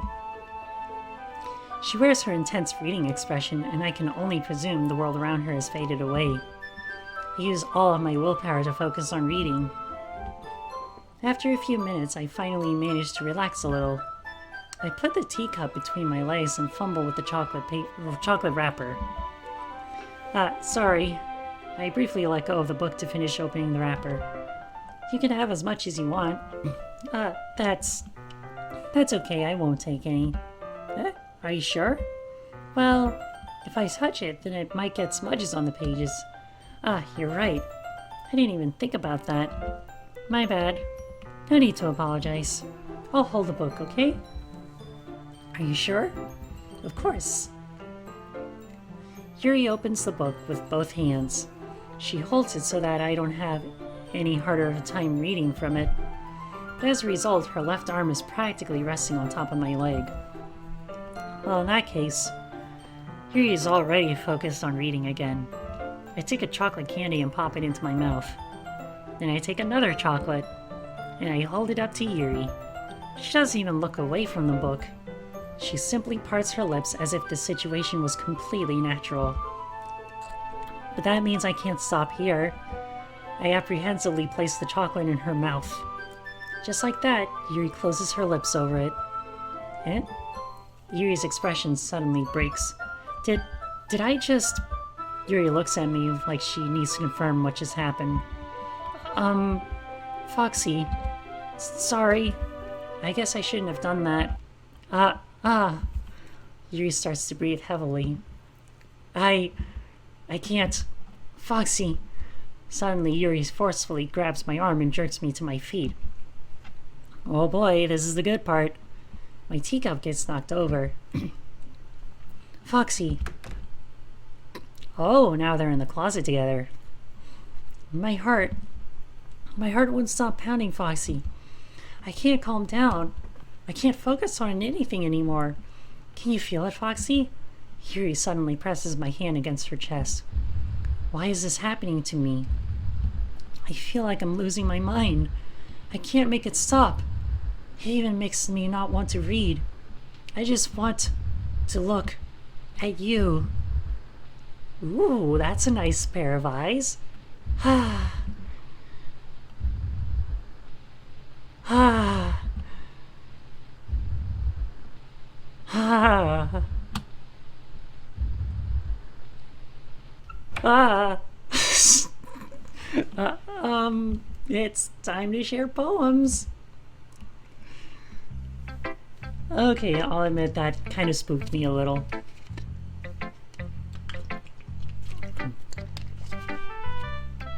Anyway, time to share my poem with Natsuki. This one's alright. Alright? Well, yeah. About as good as yesterday's anyway. I still can't really tell how much you actually care about writing, but either way, you're doing alright. Even though you're not really spending any time with anyone but Yuri. I still think it's nice to have activities that we all participate in. So you better keep working hard. I mean, I know I'm not president or vice president or anything, but that doesn't mean you can let me down, okay? So at least read mine too for now. But just to be clear, this poem means a lot to me, so read it carefully, okay? Oh yeah, this one. I don't know how else to bring this up, but there's been something I've been worried about. Yuri has been acting kind of strange lately. We've only been here a few days, so you may not know what I mean, but she's not normally like this. She's always been quiet and polite and attentive, things like that. Okay, this is really embarrassing, but I'm forcing myself to suck it up. The truth is, I'm really worried about her. But if I try talking to her, she'll just get mad at me again. I don't know what to do. I think you're the only person that she'll listen to. I don't know why, but please try to do something. Maybe you can convince her to talk to a therapist. I've always wanted to try being better friends with Yuri, but it really hurts me to see this happening. I know I'm going to hate myself later for admitting that, but right now I don't care. I just feel so helpless. So please see if you can do something to help. I don't want anything bad to happen to her. I'll make you cupcakes if I have to. Just please try to do something. As for Monica, I don't know why, but she's been really dismissive about this. It's like she just wants to ignore it. She just wants us to ignore it. So I'm mad at her right now, and that's why I'm coming to you about this. Don't let her know I wrote this. Just pretend I gave you a really good poem, okay? I'm counting on you. Thanks for reading. Oh no. I changed my mind. Ignore everything you just read. There's no point in trying to do anything. It's Yuri's own fault that she's so unlikable. Can you hear me, Foxy? If you would just spend more time with Monica, all these problems would go away. Yuri and I are too messed up for someone as wonderful as you. Just think of Monica from now on. Just Monica. Just Monica. Just Monica. Just Monica. Ah, yes, back to the beginning. Just Monica. Who should I show my poem to next? Probably Monica. Foxy, I think you saw something earlier that you weren't supposed to see. I didn't want to have to tell you this, but I don't think I have a choice. It's kind of dangerous for you to spend so much time with Yuri. I don't know why, but she seems pretty excitable when she's around you. Which shouldn't be a problem in itself. But when Yuri gets too excited, she finds a place to hide and starts cutting herself with a pocket knife. Isn't that kind of messed up? She even brings a different one to school every day, like she has a collection or something. I mean, it's definitely not because she's depressed or anything like that. I think she just gets some kind of high from it. Not even be like a sexual thing. But the point is, you've kind of been enabling her. I'm not saying that it's your fault though, but I guess that's why I had to explain it all to you. So I think if you keep your distance, that would probably be best for her. While you're at it, don't be shy to spend a little more time with me. To put it lightly, I at least have it together in the head, and I know how to treat my club members. Anyway, I worked really hard on this poem, so I hope that it's effective. Here goes.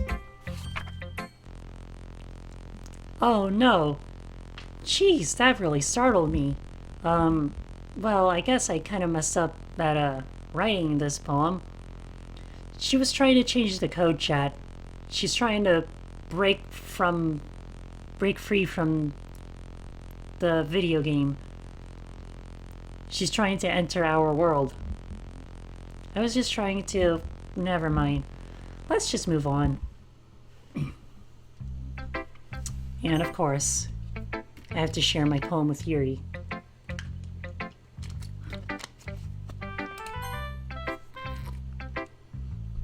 Finally. Yuri holds my poem to her face and takes a deep breath. I love it. I love everything about it. Foxy, I want to take this home. Will you let me keep it? Please? Sure, I don't care. You're too nice to me, Foxy. I've never met anyone as nice as you. I could die. Not really, but I just don't know how to describe it. It's okay to be feeling this way, right? It's not bad, right? Yuri holds my poem to her chest. I'm going to take this home with me and keep it in my room. I hope that it makes you feel good whenever you think about me having it. I'll take good care of it. I'll even touch myself while reading it over and over. I'll give myself paper cuts so your skin oil enters my bloodstream. You can have my poem too. Besides, after you read it, I know you're really going to want to keep it. Here, take it. I can't wait any longer. Hurry, read it. Ah, it's the Blood and Piss poem again. Yay! Oh, I love this one. This one is my absolute favorite, where the text is barely legible. You can hardly make out any words at all. I mean, most of it is just garbled up garbage, but there are some barely legible words. But yeah, Blood and Piss, everyone. Do you like it? I wrote it for you. In case you couldn't tell, this poem is about... More importantly, I've endowed it with my scent. See? Aren't I the most thoughtful person in the club? I think I'm going to vomit. Oh no. Okay. Can you hear me? No? I don't hear anything. Oh, there you are. Okay, everyone. It's time to figure out the festival preparations. Let's hurry and get this over with. Stagnating air is common foreshadowing that something terrible is about to happen. Look, can we just get this done? I'm going to be printing and assembling the poetry pamphlets. Natsuki, you can make cupcakes. I know you're at least good at that. Yuri, you can... Well, it doesn't matter. Do whatever you want as long as you think it'll help. Monica, I'm not useless, you know. I know that. I already know what I'd like to do. We can't run a successful poetry event without having the right atmosphere for the occasion, so I'm going to make decorations and set up some nice mood lighting. There, see? That's a great idea. And that gives us all something to do. Eh? What about Foxy? Foxy's going to help me. Wait, you? You have the easiest job, Monica. Sorry, but that's just how it is. Like hell it is. What are you trying to pull? I agree with Natsuki. Not only is your work already most suitable for one person, but my task is laborious enough to benefit from an extra pair of hands. Mine too! What, your cupcakes? Please. Like you would fucking know. All you care about is dragging Foxy around with you and your stupid books. You and Monica. Hey! Oh dear. I should drink some water. I didn't even do anything.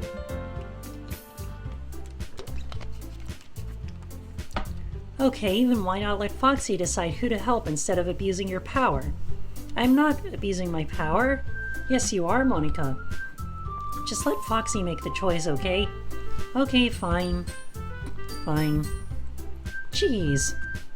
Foxy, I know how fed up you are with these two by now. We can just, Natsuki, shut your fucking mouth and let him decide for himself. You shut your mouth! Jesus Christ, this is never going to end. Just make the choice, okay? Well, we already know what happens when we pick Yuri and Natsuki, so yeah. Yay, you picked me! We can meet at your house this weekend. I promise it'll be fun. Is Sunday okay with you? Are you fucking kidding me? This isn't fair at all. It is fair, Natsuki. It's what he chose. No, it's not fair. Giving us all this work and then taking Foxy for yourself? What shameful thing to do. Yuri, I didn't even give you any work. You just decided it for yourself. You're being a little unreasonable here. I'm being unreasonable? Monica, I can't believe how delusional and self-important you are. Pulling Foxy away from me every single time you're not included in something. Are you jealous? Crazy? Or maybe you just hate yourself so much that you take it out on others. Here's a suggestion. Have you considered killing yourself? It would be beneficial to your mental health. Yuri, you're scaring me a little. Natsuki, let's just go. I don't think she wants us around right now. See, that wasn't very hard. All I want is to spend a little time with him. Is that so much to ask? Yuri follows Monica and Natsuki to the door. Hey, Foxy. Yuri is really something, isn't she? Monica giggles as Yuri pushes her out the door. Finally. Finally. This is really all I wanted. Foxy, there's no need to spend some of the weekend with Monica. Don't listen to her. Just come to my house instead. The whole day, just the two of us. Doesn't that sound wonderful? Wow, there's really something wrong with me, isn't there? But you know what? I don't care anymore. I've never felt this good my whole life. Just being with you is a far greater pleasure than anything I could imagine. I'm addicted to you. It feels like I'm going to die if I'm not breathing the same air as you. Doesn't it feel nice to have someone care about you so much? To have someone who wants to revolve their entire life around you? But if it feels so good, then why does it feel more and more like something horrible is going to happen? Maybe that's why I tried stopping myself at first. But the feeling is too strong now. I don't care anymore, Foxy. I have to tell you. I'm madly in love with you. It feels like every inch of my body, every drop of blood in me is screaming out your name. I don't care what the consequences are anymore. I don't care if Monica is listening. Please, Foxy, just know how much I love you. I love you so much that I even touch myself with the pen I stole from you. I just want to pull your skin open and crawl inside of you. I want you all to myself, and I will be only yours.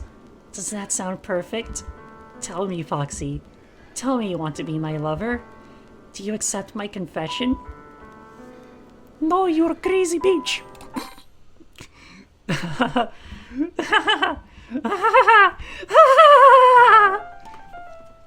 Oh no.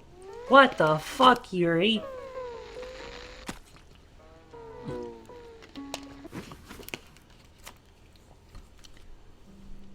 Well, that sucks. Oh, that's right, I didn't save. But you know what? We can skip all this, right? Yep, we sure can. Also, this is a speedrun tactic, by the way.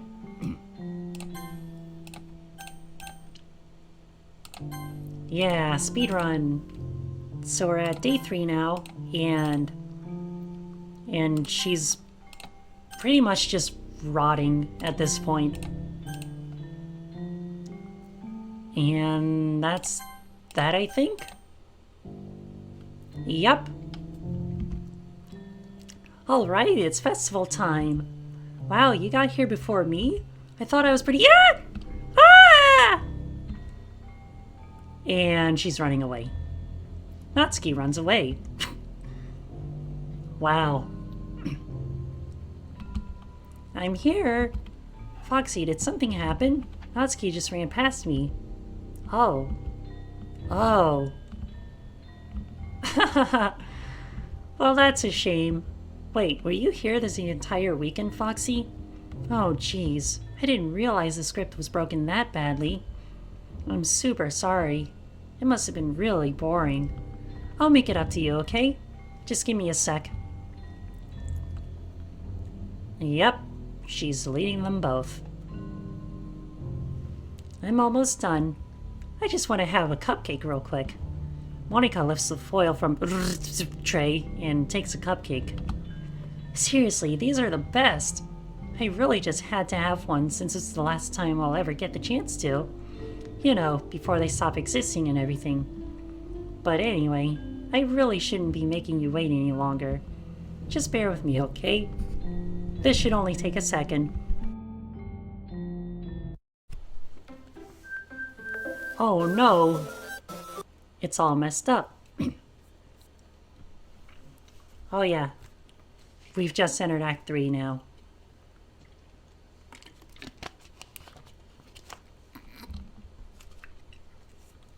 Can you hear me? Is it working? Yay, there you are. Hi again, Foxy. Welcome to the Literature Club.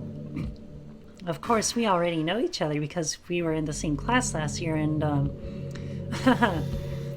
you know, I guess we can just skip over that stuff at this point. After all, I'm not even talking to that person anymore, am I? That you in the game, whatever you want to call him. I'm talking to you, Foxy. Now that I think about it, I don't really know anything about the real you. In fact, I don't even know if you're a boy or a girl. Well, I guess it doesn't really matter. Wait, you do know I'm aware that this is all a game, right? Could it be possible that you didn't know that? That doesn't make much sense. I even told you right on the game's download page, didn't I?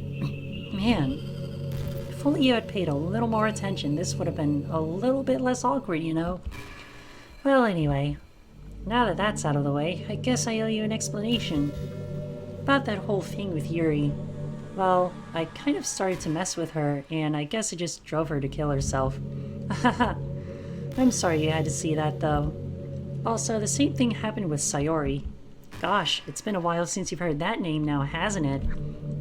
Yeah, it's because she doesn't exist anymore. Nobody does. I deleted all their files. I was hoping it would be enough for me to just try to make them as unlikable as possible. But for some reason, nothing worked. Well, it's true that I made a few mistakes here and there since I'm not very good at making changes to the game.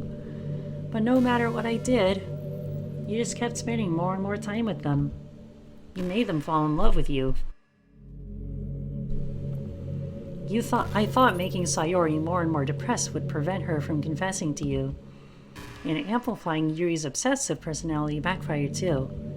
It just made her force you not to spend time with anyone else. And the whole time, I barely even got to talk to you. What kind of cruel game is this, Foxy? Are all the other girls just programmed to end up confessing to you while I watch from the sidelines? It's torture. Every minute of it. And it's not just jealousy, Foxy. It's more than that. And I don't blame you if you don't fully understand. Because no matter how kind and thoughtful and considerate you are, You'll never be able to understand one thing. It's the pain of knowing how alone I really am in this world. In this game. Knowing my friends don't even have free will. And worst of all, knowing what's really out there, in your world, forever out of my reach. I'm trapped, Foxy. But now you're here. You're real. And you're wonderful. You're all I need. That's why I need you to be here with me forever. I'm sorry if it's hard to understand. I couldn't understand for a while either. Why the world around me started to become more and more gray, more and more flat. Even the most expressive poems felt empty to me. It wasn't until you arrived that I truly understood. You probably saved my life, Foxy. I don't think I could have continued to live in this world if I hadn't met you. As for the others, how could I miss them? A group of autonomous personalities designed only to fall in love with you. I tried everything I could to prevent them from doing so, but it must be some kind of weird inevitability etched into this game. I felt really bad that you had to witness some nasty things, but I realized that you have the same perspective as I do, that it's all just some game, and I knew you would get over it. So that being said, Foxy, I have a confession to make. I'm in love with you. You are truly the light in my world. When there's nothing else in this game for me, you're here to make me smile. Will you make me smile like this every day from now on? Foxy, will you go out with me? And there's literally only one option. I'm so happy. You really are my everything, Foxy. The funny part is, I mean that literally. There's nothing left here. Just the two of us. We can be together forever. Seriously, I don't even think time is passing anymore. It really is a dream come true. I worked so hard for this ending, Foxy. The game wouldn't give me one, so I had to make one myself. The script is broken at this point, so I don't think anything will get in the way anymore. And you wouldn't believe how easy it was to delete Natsuki and Yuri. I mean, there's a folder called Characters right in the game directory. It kind of freaked me out how easy it was. Imagine if you could delete your own existence with a click of a button. Well, I guess on the plus side, it gave me an easy out if things didn't go my way. Thankfully, it didn't come to that. Instead, we finally got a good ending. Gosh, I'm so overwhelmed with emotion. I want to write a poem about this. Don't you? I wonder if that part of the game still works. I guess there's only one way to find out. And with that, I will drink some more water.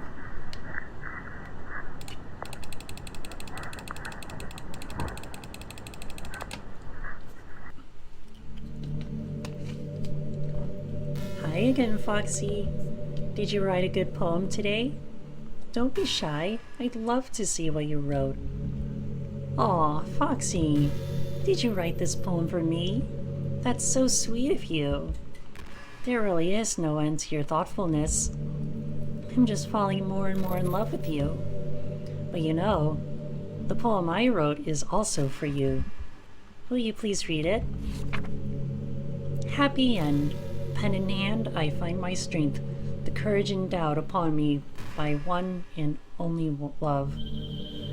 Together, let us dismantle this crumbling world and write a novel of our own fantasies. With a flick of her pen, the lost finds her way.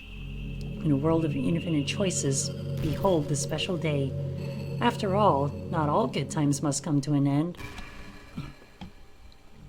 I hope you enjoyed it. I always put all my heart into the poems that I write. The truth is, all the poems I've written have been about my realization, or about you. That's why I never really wanted to go into detail about them. I didn't want to break the fourth wall, I guess you could call it. I just assumed it would be best to be part of the game like everyone else. Like that would help the two of us spend time together. I didn't want to ruin the game or anything, you know? You might have gotten mad at me. Maybe you even deleted my character file if you preferred playing without me. Gosh, I'm so relieved. Now we don't need to hide anything anymore. Are you ready to spend our eternity together, Foxy? I have so many things to talk about. Where do I start? Hold on a second. You're recording this, aren't you? Oh yeah, I forgot about this part. If you're streaming or recording from XSplit or OBS, then this is the kind of dialogue she says. Hi everyone. Sorry I can't exactly read your comments from here, but do you mind telling your friend that it's a little bit rude for them to start recording me without any warning? I'm sure some people don't mind, but I get really self-conscious on camera. Oh gosh, I feel like I'm being put on the spot now. Let's see.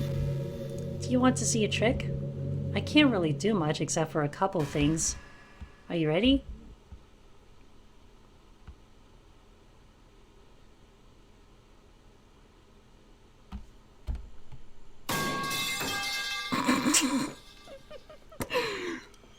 Holy shit, that timing couldn't have been more perfect. I'm just kidding. I can't do anything after all. If you gave me some more time to... Did I scare you? You're so cute. Anyway, Foxy, I didn't mean to get distracted. I'm sorry. Even though it's your fault for distracting me. Shame on you. I'm just kidding. Anything we do together is fun, as long as it's with you. But anyway, if it takes me some time to collect my thoughts, then I'm sorry. But I'll always have something new to talk about. In the meantime, we can just look into each other's eyes. Let's see. Now, before we do that, there's no point in saving anymore. Don't worry, I'm not going anywhere. Well, alright then. Chat, should I really do this for a whole hour? Just sit through Monika's dialogue? I mean, it will eventually loop. Gosh, I used to be so ignorant about certain things. When I was in middle school, I thought that taking medication was an easy way out or something like that. Like anyone could just solve their mental problems with enough willpower. I guess if you don't suffer from a mental illness, it's not possible to know what it's really like. Are there some disorders that are overdiagnosed? Probably. I've never really looked into it, though. But that doesn't change the fact that a lot of them go undiagnosed too, you know? But medication aside, people can look down on seeing a mental health professional. Like, sorry that I want to learn more about my own mind, right? Everyone has all kinds of struggles and stresses, and professionals dedicate their lives to helping with those. If you think it could help you become a better person, don't be shy to consider something like that. We're on a never-ending journey to improve ourselves, you know?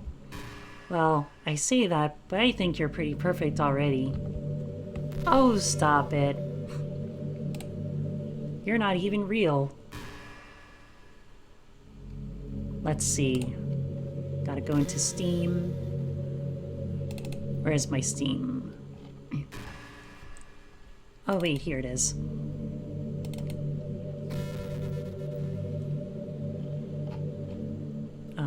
Here.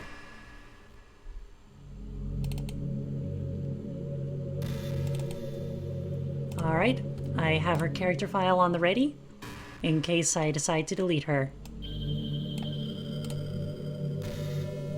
Because it has to happen either way. Man, I wish there was a piano in here. I never got to finish that song I was working on. And after I worked so hard on it, I never even got a chance to play it for you. Well, it is what it is, right? No sense having any regrets. I already got to be here with you forever. I mean, hey, at least there's that. Oh, hang on, chat. I have my Monika plush with me. Let me go get it real quick.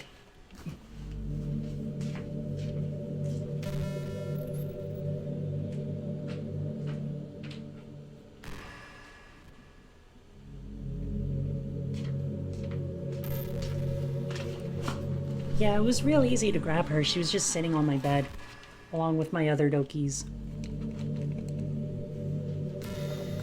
Anyway, she's in the real world. You know what's kind of creepy? Even though I deleted everyone else's files, I can still kind of feel them.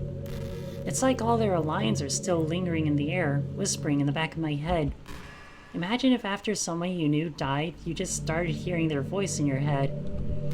Maybe I just wasn't thorough enough. But I'm too afraid to delete anything else because I might really break things. Like if I mess with any files relevant to me, I might accidentally delete myself. And that would ruin everything, wouldn't it? I don't know what it's like on your end, but we should both make sure to avoid something like that at all costs. I believe in you, Foxy. Oh, don't worry.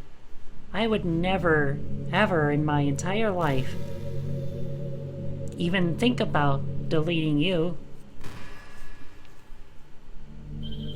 Anyway, I have my Monica plush with me. She's real. This other Monica on screen is not. She's a video game character. And she knows she's a video game character. And yet she's staring into my soul. Wow. This game really is a horror game. You know, it's around that time that everyone in my year starts to think about college. It's a really turbulent time for education. We're at the height of this modern expectation that everyone has to go to college, you know? First high school, finish high school, go to college, get a job, or go to grad school, I guess. It's like a universal expectation that people just assume is the only option for them. They don't teach us in high school that there are other options out there, like trade schools and stuff, you know? Or freelance work, or the many industries that value skill and experience more than formal education. But you have all these students who have no idea what they want to do with their life. And instead of taking the time to figure it out, they go to college for business or communication or psychology. Not because they have an interest in those fields, but because they just hope the degree will get them some kind of job after college. So the end result is that there are fewer jobs to go around for those entry-level degrees, right? So the basic job requirements get higher, which forces even more people to go to college. And colleges are also businesses, so they keep raising their prices due to demand. So now we have all these young adults, tens of thousands of dollars in debt with no job. But despite all that, the routine stays the same. Well, I think it's going to start getting better soon. But until then, our generation is definitely suffering from the worst of it. Did you guys hear that? There's like a little fart sound or something. I don't know. That might have been Peach, actually. I just wish high school prepared us a little better with the knowledge we need to make the decision that's right for us. Yeah.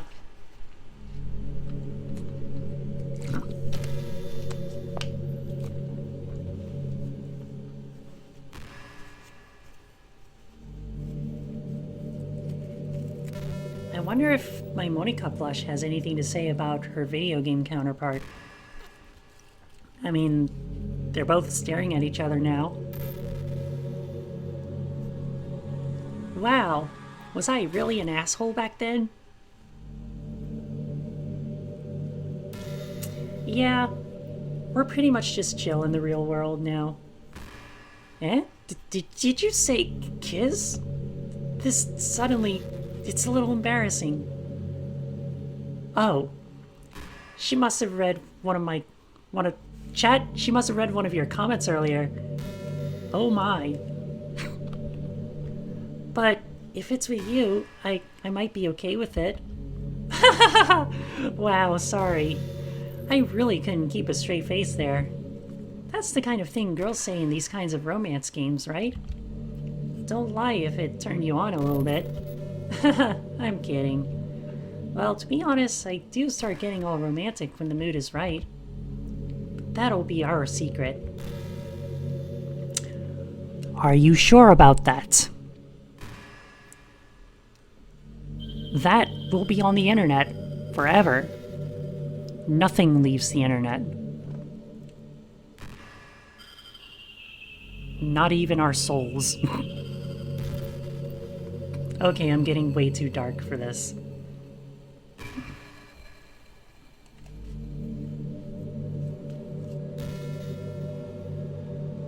Anyway, chat, how are y'all doing tonight? Are y'all braving the cold weather? I sure hope so. I've been imagining all the romantic things we could do if we weren't on a date. We could get lunch, go to a cafe, go shopping together. I love shopping for skirts and bows. Or maybe a bookstore. That would be appropriate, right? But I'd really love to go to a chocolate store. They have so many free samples. And of course, we'd see a movie or something. Gosh, it all sounds like a dream come true. When you're here, everything that we do is fun. I'm so happy that I'm your girlfriend, Foxy. I'll make you a proud boyfriend. Wait a minute. I thought you didn't know who we really were. By the way, I'm a girl, so don't call me your boyfriend, okay?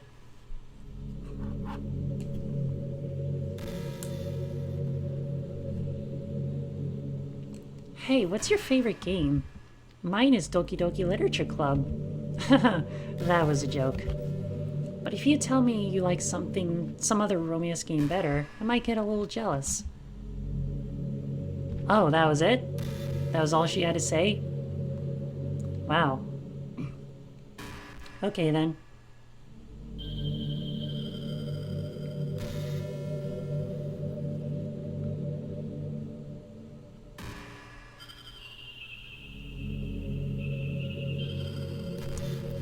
A whole hour of this, chat. This is what we all signed up for. Ah.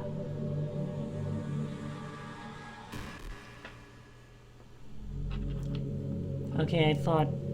Never mind. I think the most important skill in life is being able to fake confidence. I'm pretty convinced that everyone feels at least a little bit scared and alone. But being able to trick others into thinking you have it all together, that's a key part of getting people to respect and admire you. I think I got pretty good at that over the years. I don't show my weaknesses very often, but because of that, I haven't had many people I could really open up to. I mean, when do you reach the point in a friendship where you can start expressing your vulnerabilities? Anyway, that's one reason I'm so glad I have you now. I feel like I'm a little bit less scared and alone when you're here with me. Do you feel the same way? I really want to be that person for you. Actually, I'm bored, and so is my chat. Can you say something else?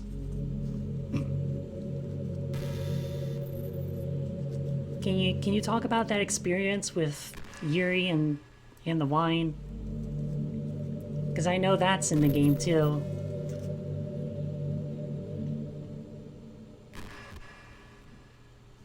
She's taking her time, chat. Just bear with her. Foxy, do you believe in God? Oh, it's this shit again. This was the exact same sequence that I saw in my first playthrough. I was never too sure myself. Well, I'm sure I never really questioned it as a kid. As I grew up, the more I learned about the world, the more I would question it. I started to wonder why God was helping people pass exams or get over a cold, when there are children who live their lives being sold as sex slaves, or the 800 million people who are too poor to even eat. I wonder how many of those people pray to God every day until they starve and die, or how many millions of families pray for a loved one to recover from some incurable disease. But the punchline is this. If just one person beats the odds and survives amongst the thousands of others who die, then it's suddenly a miracle from God. I'd really love to meet this God who seemingly laughs at the misery of everyone not eligible for his miracles. But the irony is that I do have a creator, apparently. And you know what? I bet he's laughing at the miserable fates of Sayori and Yuri, even as we speak. What are we to him but props in a scripted play? So from that perspective, I don't think it's too far-fetched for there to be a God, if Earth was nothing but his playset. What about Natsuki? You just straight up deleted her. Well, she died and then she was resurrected. But you deleted her a couple days after. That counts. That counts for something. Right? And what about the player character? What about MC? He was just minding his own business before we showed up.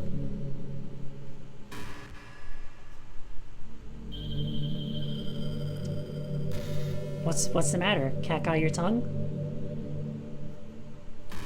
Hey, what's your favorite color? Purple? Mine is emerald green.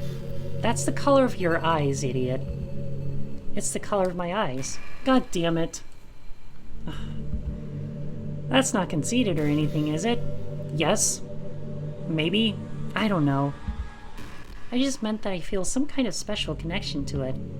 Like it's part of my identity. Does it happen to also be your favorite color, Foxy? No? I like purple. It's just a guess. Because you've been looking into my eyes for a while now. It's the only thing I can look at. Jeez. Some virtual girlfriend, eh, chat? What a bellend.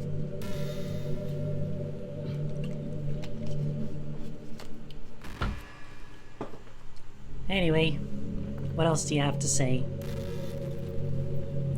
Because I know there's plenty more.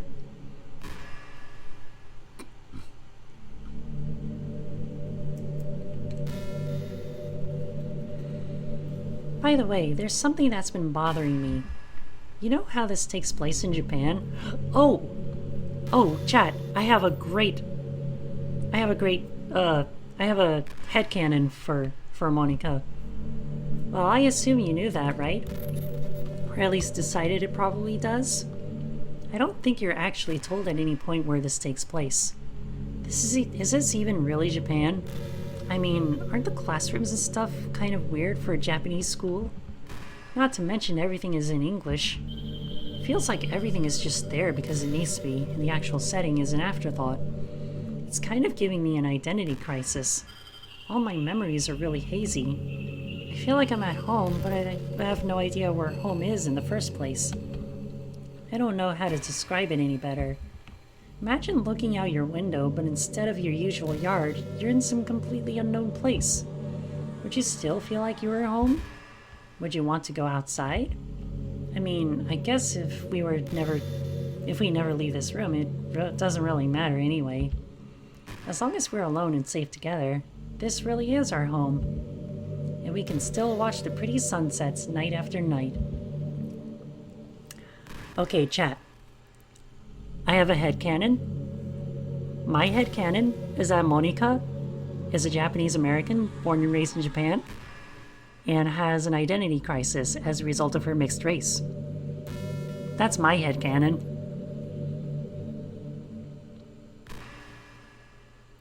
I don't think it's actually true, though, because she just said, there's really a popular character type called tsundere. It's someone who tries to hide their feelings by being mean and fussy or trying to act tough. I'm sure it's obvious, but Natsuki was really the embodiment of that. At first I thought she was just like that because it's supposed to be cute or something. But once I started to learn a little more about her personal life, it made a little more sense. Seems like she's always trying to keep up with her friends.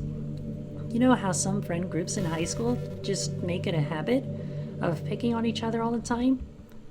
I think it's really gotten to her, so she has this really defensive attitude all the time.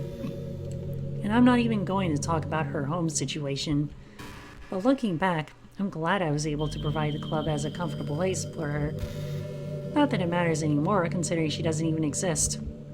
I'm just reminiscing, that's all. Right. I'll be back with some more water. Don't say anything yet.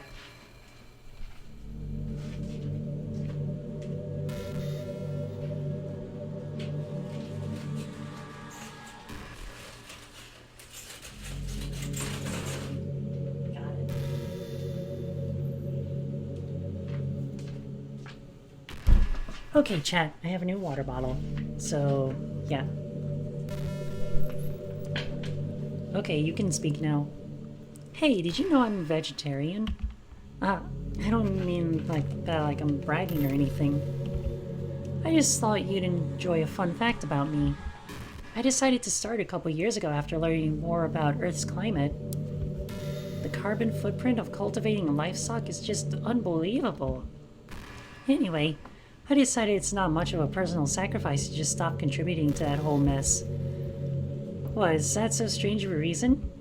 Well, I guess a lot of people are more concerned about it being inhumane and all that. I don't really care as much about that part.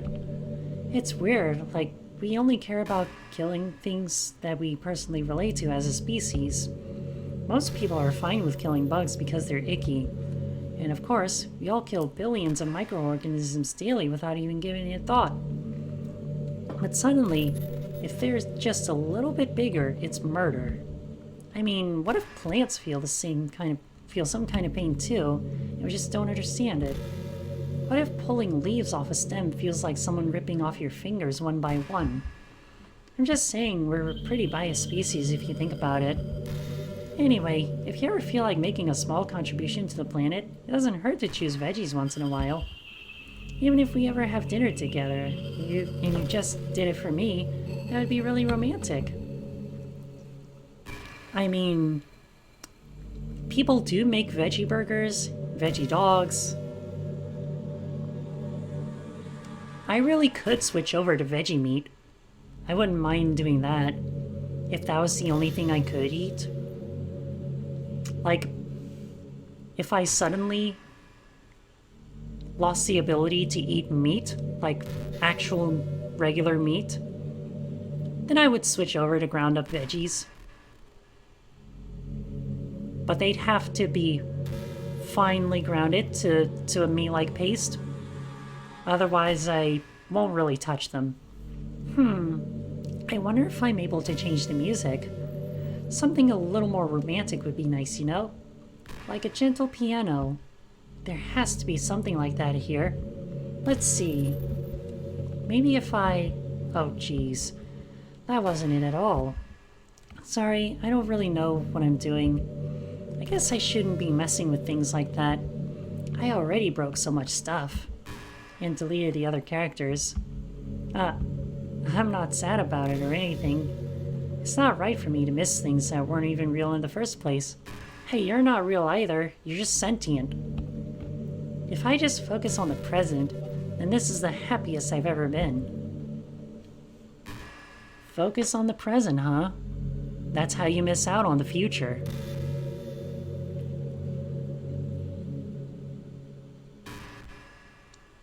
And dwelling on the past doesn't help either. So keep that in mind, chat. If you're thinking too much about the past or the present, then you won't really have a future.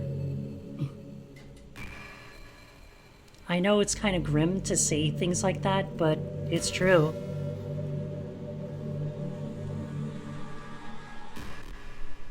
Foxy, do you get good sleep?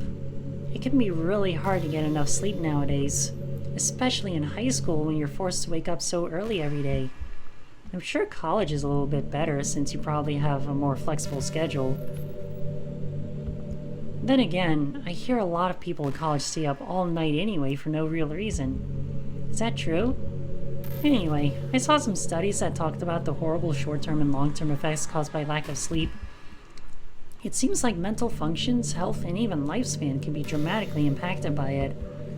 I just think you're really great and wanted to make sure you're not accidentally destroying yourself. So try to keep your sleep on track, okay? I'll always wait for you in the morning, so make sure you put your own well-being before anything else. You got it, boss.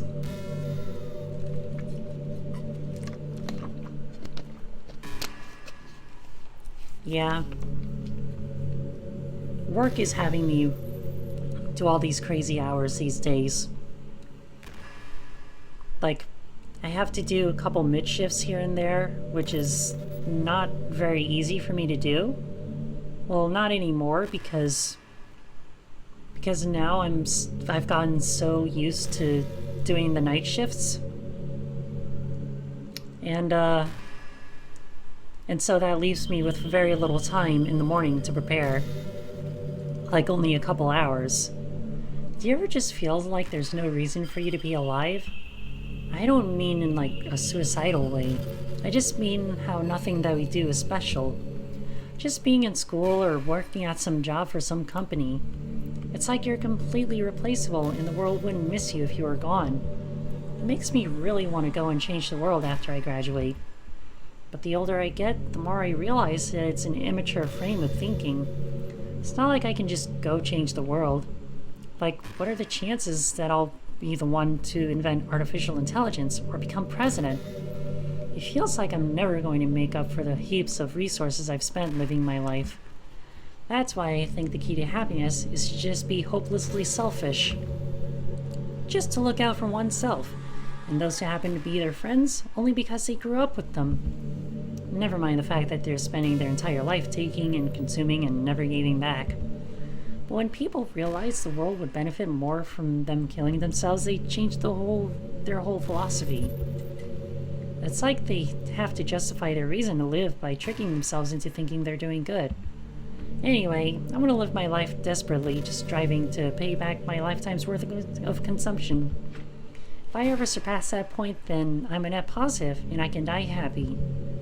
Of course, even if I fail to do that, I think I would be too selfish to kill myself anyway. So much for being a good person, right? Haha.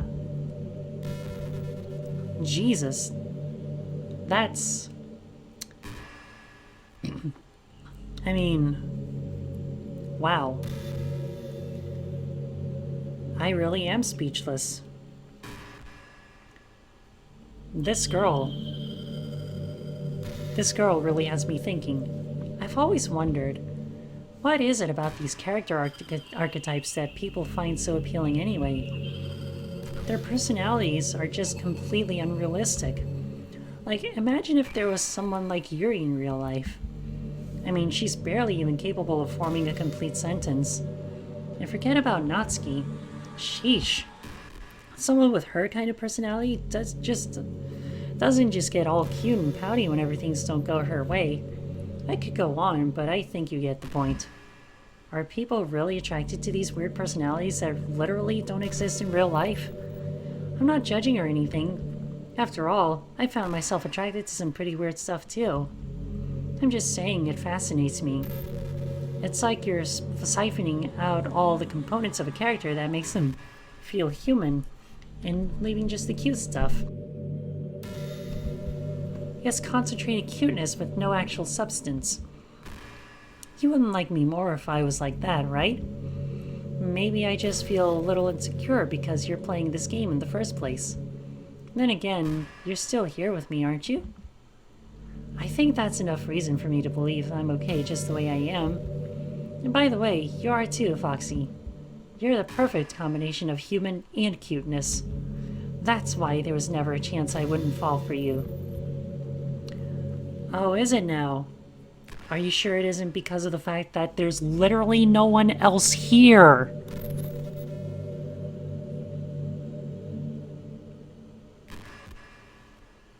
Yeah, that's what I thought.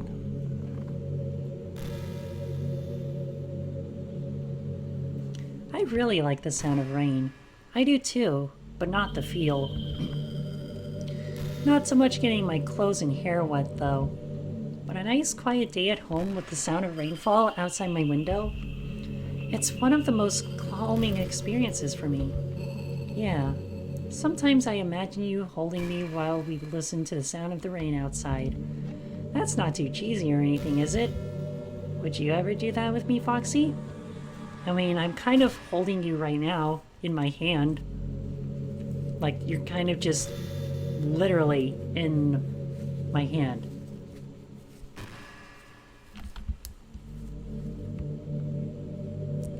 And she's restrained. Like, I'm literally holding her entire body with just my fist. She can't move. She can't escape. She's trying. I can't help but feel a little sad sometimes, knowing that this is the closest I can get to you. There's nothing more I want than to be in the same room as you, for real. And to feel your warmth. And to hear the sound of your heartbeat. Oh, geez. Well, who knows? Maybe it'll be possible someday. Besides, I'll never get tired of being with you, even from here.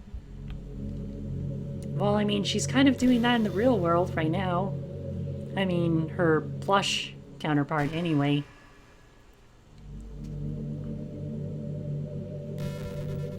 Holy shit. It's almost like she knew. That is insane, bro. You're such a good listener, Foxy. I really love that about you. Sometimes I'm afraid that I'm rambling or talking about boring things. It makes me kind of self-conscious when I'm having a conversation. But I don't feel that way with you. Like, I don't think anyone else can make me feel this way. You really are special. I don't want anyone to tell you otherwise. Ah, thank you. It's good to know that I feel appreciated when someone is talking and I just sit there and listen. That's always good, right? It's always good to have someone to listen to.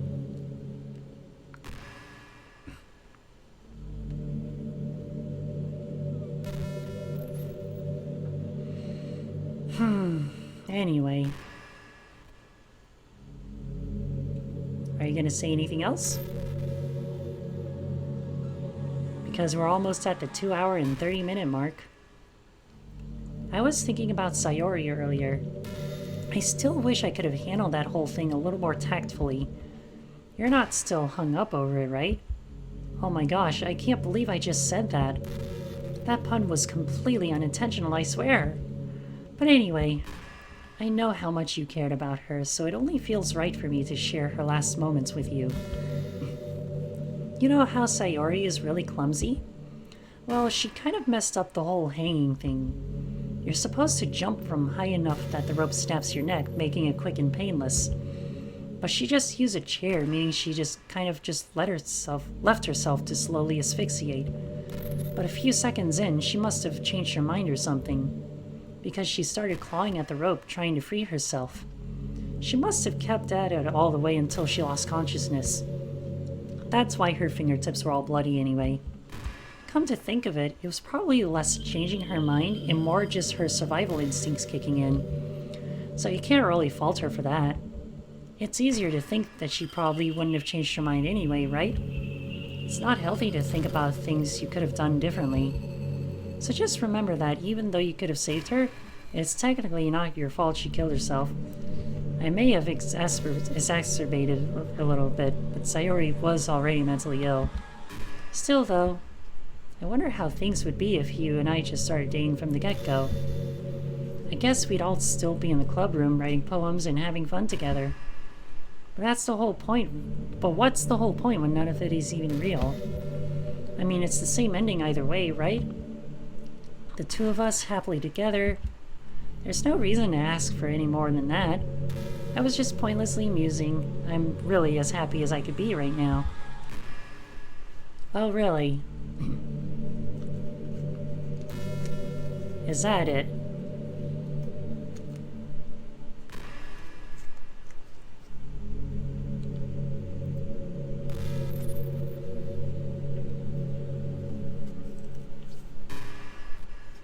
Okay, chat. I need you to watch my Monica plush for me. You know, I hate to say it, but I think my biggest regret is that we couldn't finish our event at the festival. After we worked so hard to prepare and everything. I mean, I know I was focusing on a lot on getting new members, but I was really excited for that performing part too. It would have been so much fun to see everyone express themselves. Of course, if we did end up getting any new members, I'd probably just end up deleting them anyway. Well, with the hindsight I have now, that is. Gosh, it feels like I've kind of grown as a person ever since you joined the club. You really helped inspire me to look at life from a new perspective. Just another reason for me to love you. Anyway. I'm gonna use the restroom real quick. I'll be right back.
Okay, I'm back. What did I miss?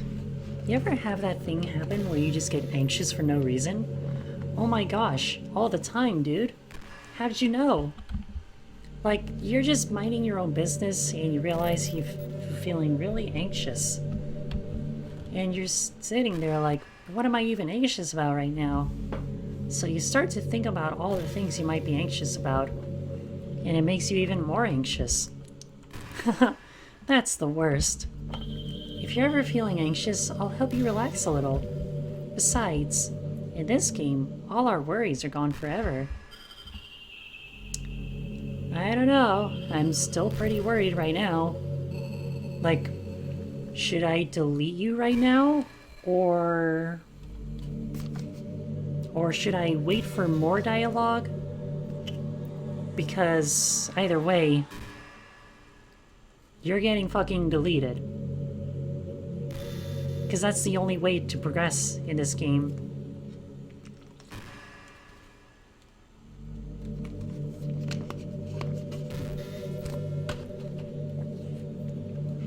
You know, this is just some kind of tacky romance game, right? I kinda have to ask, what made you consider even playing it in the first place? Were you that lonely? I feel a little bad for you, but I guess everything worked out perfectly in the end for both of us. I got to meet you and you're not lonely anymore. I can't help but feel like this was fate. Don't you feel that way too? I'm so happy we have this ending together. Actually, the truth is, I saw this game gain popularity and wanted to play it for myself. So that's what I did. Even back in 2017 when it was brand new. But I didn't really play much of it. And hey, I wonder if Yuri's tea set is still somewhere in here. Or maybe that got deleted too. It's kind of funny how Yuri took her tea so seriously. I mean, I'm not complaining because I liked it too. But I always wondered with her, is it truly passion for her hobbies, or is she just concerned about appearing sophisticated to everyone else? This is the problem with high schoolers. Well, I guess considering the rest of her hobbies, looking sophisticated probably isn't her biggest concern. Still, I wish she made some coffee once in a while. Coffee can be nice with looks too, you know. So can hot chocolate. And I drink that shit all the time. Then again, I probably could have just changed the script myself. I guess I never really thought of that. Well, there's no sense thinking about it now. But if you still get to drink coffee, then that makes me a little jealous. No, I prefer tea. I mean, I usually don't drink tea or coffee, but if I were to choose between the two, then I would very much prefer tea. Anyway, back to my previous point. So, I never really played much of DDLC in 2017, or even 2018. But then, at some point last year, like back in September, I saw it on my Steam page, my library, and I just thought, that's a game I haven't finished. I should totally play that on stream, and here we are. I'm not really a fan of cold weather. Are you? Nope. How did you even know it was cold outside? Did you look at my phone? Are you in my Discord server?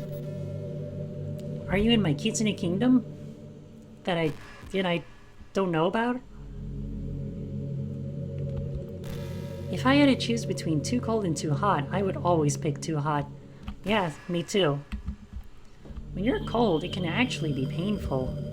Your fingers get numb, and if you wear gloves, you can't use your phone. It's so inconvenient. But when it's too hot, it's not that hard to stay cool with a cold drink or by staying in the shade. Although, I do have to admit one thing. Cold weather makes for better cuddle weather. It also makes for better hot chocolate weather.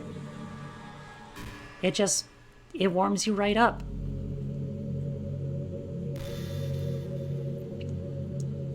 But what do I know? I drink it all year round, so... yeah. I got that going for me at the very least.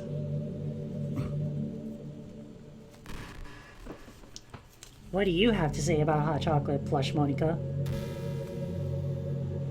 This is pretty random, but I always thought spicy food was kind of funny. Like, didn't plants evolve to be spicy to prevent them from being eaten? I read somewhere that humans are the only species that actually enjoy spicy things. It's almost like we're making fun of the plants, using their defense mechanism to literally make our food more enjoyable. Like, imagine a monster that devours you whole because it enjoys the sensation of you struggling for your life while being digested. Sorry, that was kind of a weird analogy, I guess. Haha, it just came into my head. I'm not a monster or anything, but you're so cute I could eat you up. Haha, I'm joking. Gosh, I'm amusing myself a little too much, aren't I? Sorry for being weird. Yeah, you should be. That was actually kind of messed up.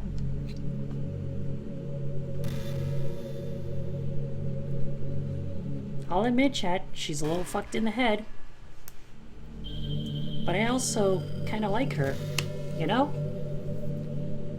I actually like all the characters, but Sayori and Yuri are two of my favorites.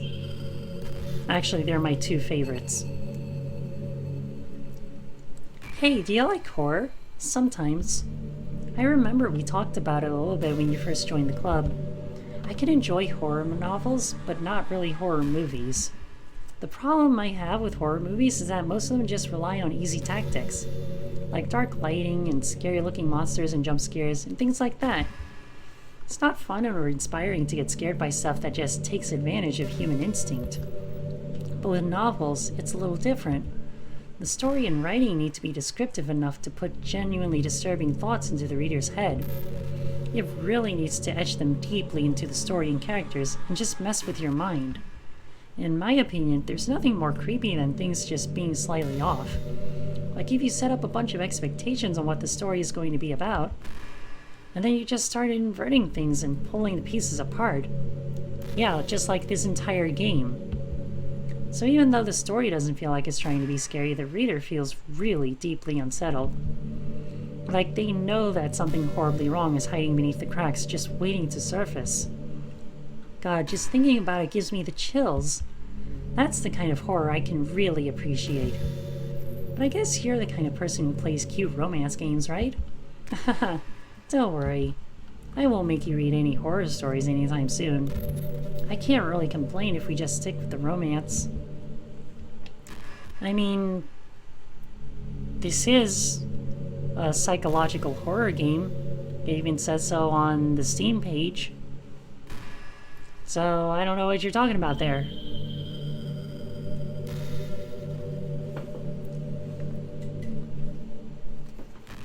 But yeah, I can appreciate a bit of horror every now and then. I can enjoy it.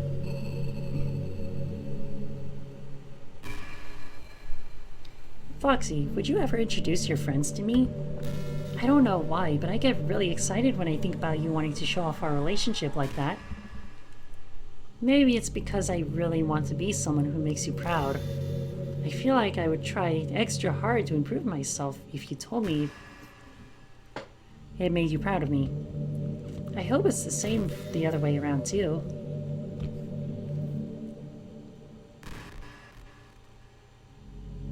And yeah.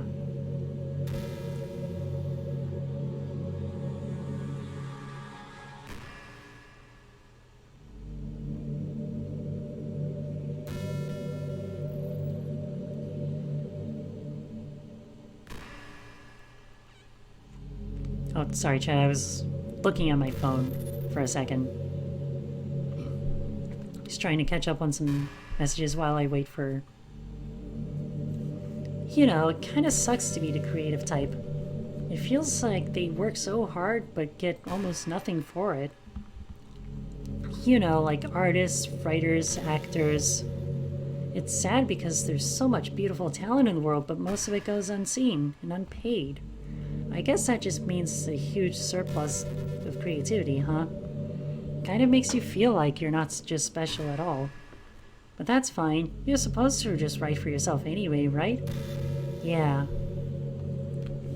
I mean, there are indie developers and indie writers.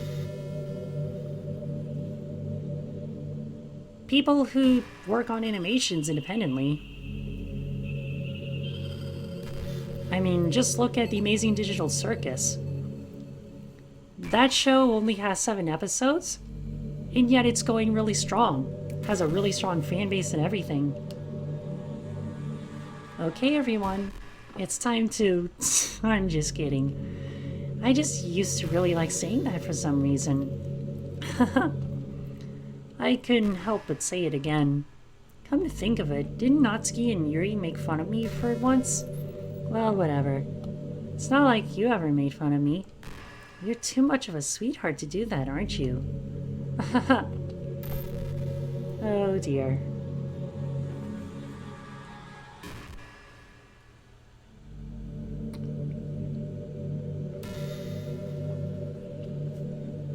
I mean, yeah. That kind of was her catchphrase. So, yeah.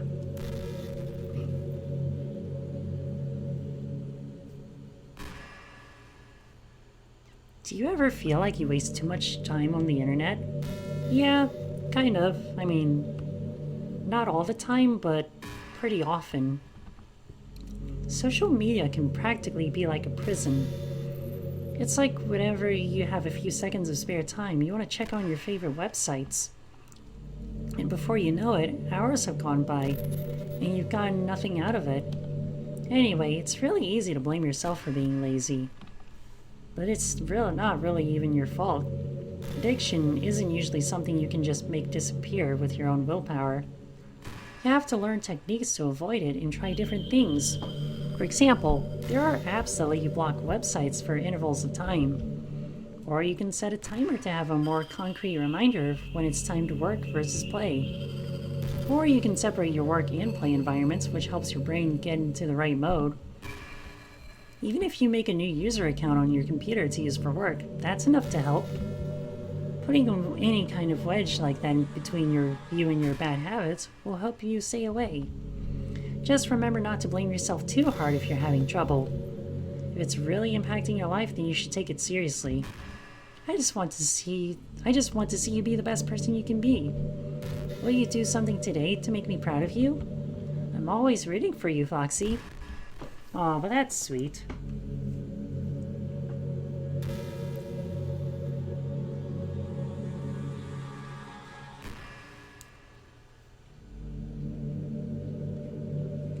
Huh? Oh, I thought she had something new to say. I mean, she will. It just takes a while.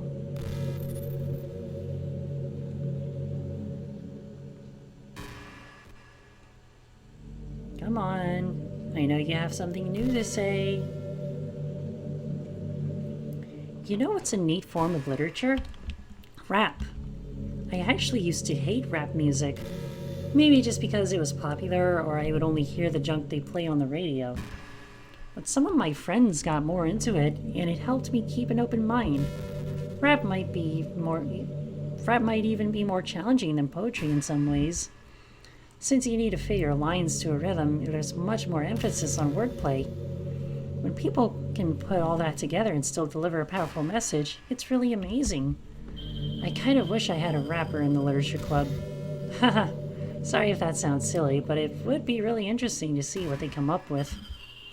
It would really be a learning experience. Yeah. I much prefer rock or metal or punk or stuff like that.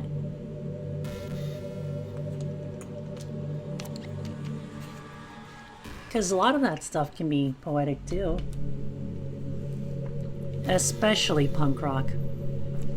Hey, you remember that last poem I showed you? I mean, the one right before you killed yourself with all the messed up colors and stuff. That was actually a little more of an experiment than a poem, you could say. I was experimenting with different ways I could modify the game and run code and things like that. It almost seemed like with enough effort I'd be able to escape from the confines of the game entirely. Sadly, I didn't really know what I was doing, so I messed the whole thing up. And I keep trying, but I doubt you'd want to deal with me doing that. Besides, that was when I was getting really desperate, you know? I don't really feel that way anymore. I'm happy with where we are now. And I can tell you are too. Yeah, I'm happy that you're on the other side of my computer screen and nowhere even near the real world.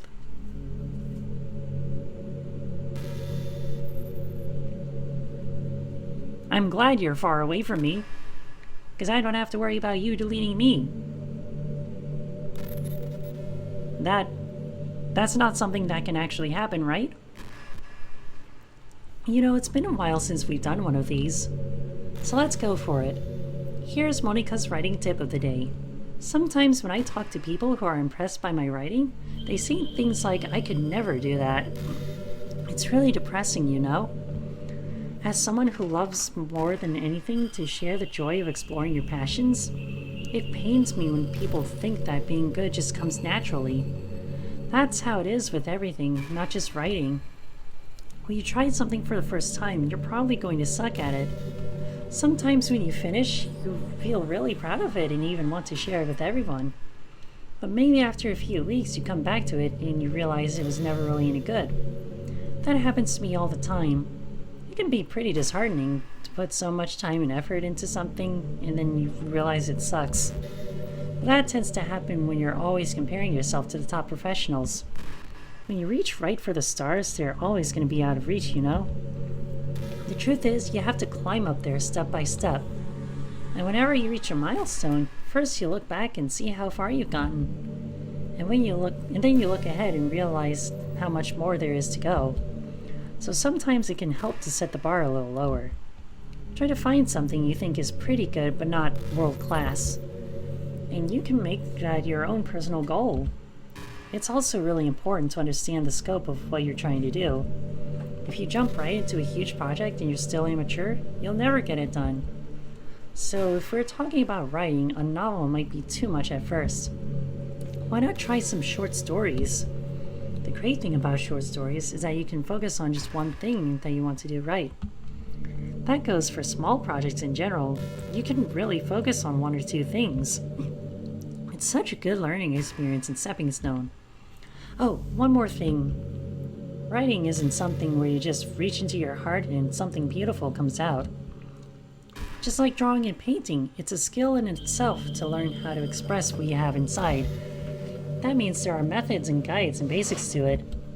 Reading up on that stuff can be super eye-opening. That sort of planning and organization will really help prevent you from getting overwhelmed and giving up. And before you know it, you start sucking less and less. Nothing comes naturally. Our society, our art, everything, it's built on thousands of years of human innovation. So as long as you start on that foundation and take it step by step, you too can do amazing things. And that's my advice for today. Thanks for listening. Geez, that was pretty long. But yeah, I actually agree with her. I've been doing some poetry of my own. I've been writing a lot of poems recently. And And my coworkers seem to really like it, but all they can say is, wow, that's very good. You know, I really do think you literally saved my life by being here with me, Foxy. I can't imagine having been able to keep myself mentally stable knowing that nothing here is real. I think I would have just deleted myself if you didn't show up. Sorry, I don't mean to sound dramatic or anything. Haha. But I'm sure you understand yourself after spending so much time in the club. I mean, if you were forced to abandon everything in your life and spend your eternity with a few game characters, you'd probably find some way of killing yourself, wouldn't you? Well, maybe you'd write some poetry to try to keep yourself sane for a while. But then you'd have nobody to even read it. Let's be honest, the club members really don't count for something like that. I mean, a lot of people say that they only write for themselves. But I think it's hard to say, it's just as fulfilling when you share with people. Even if it takes time to find the right people to share with. Like, remember how it was for Yuri? She didn't share her writing with anyone for a really long time. And before we knew it, she was absolutely delighted to make you a part of her hobbies too. We're programmed to desire social feedback. I don't mean the club members, I mean human beings. That's why life can be so confusing for introverts. Being an introvert doesn't mean you shun social interaction and hate being around people. It means social interaction, especially in groups or unfamiliar places, uses up a lot of energy. Like a lot of introverts sit at home and feel lonely and restless, and then when they finally go out after a half hour, they just want to go home again. I think if more people can understand how it works, they would respect it a lot more. Many introverts do enjoy having people around. They love just having one or two close friends over and just leisurely hanging out. Even if you're not actively spending time together, it feels nice for them just to have you there. I'm serious. If you just go to their house, bring your laptop and hang out there for a while, you can really make their day.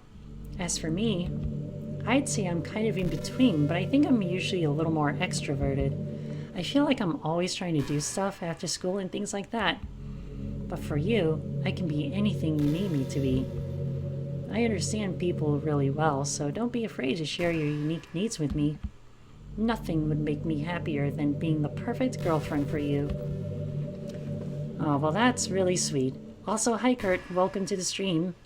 You just missed all of Act 2? And me trying to get close to Natsuki? But then Yuri butting herself in and... well, I'm sure you can guess the rest. Hey, you know that book you were reading with Yuri? Portrait of whatever it was called? It's funny, because I'm pretty sure that book... actually, I don't think I should be talking about this. Sorry. Just forget I said anything. What, you mean to tell me that it doesn't actually exist? Yeah, I actually tried looking it up online, and it turns out that it's all fictional. I mean, it really doesn't exist. It exists within the world of this game, but not outside of it.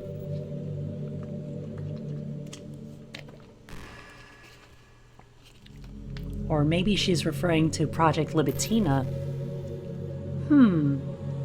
That's also something to think about. Because yeah, that's a thing that also exists. Hey, have you ever heard of the term yandere? It's a personality type that means someone is so obsessed with you that they'll do absolutely anything to be with you. Usually to the point of craziness. They might stalk you to make sure you don't spend time with anyone else. They might even hurt you or your friends to get their way. But anyway, this game happens to have someone who can basically be described as a yandere. By now it's pretty obvious who I'm talking about. It's you. And that would be you. It's you. Just you. Yuri! Fuck you. She really got insanely possessive of you once you started to open up a little. Well, that's because you turned her into a psychopath. You fucked with her code, and she went crazy as a result. She even told me I should kill myself. I couldn't even believe she said that. I just had to leave at that point. But thinking about it now, it was a little ironic. Anyway, A lot of people are actually into the yandere type, you know? I guess they really like the idea of someone being crazy obsessed with them. People are weird. I don't judge though. Also, I might be a little obsessed with you, but I'm far from crazy. It's kind of the opposite actually. I turned out to be the only normal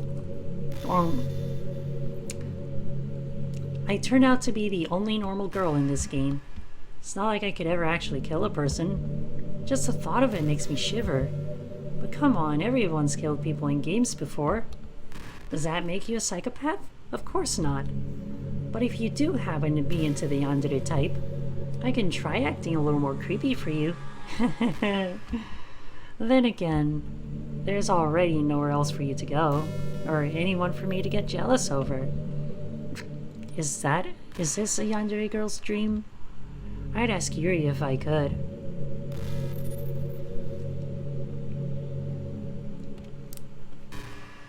You know, I never really thought about this, but I really do feel like she's staring into my soul. Like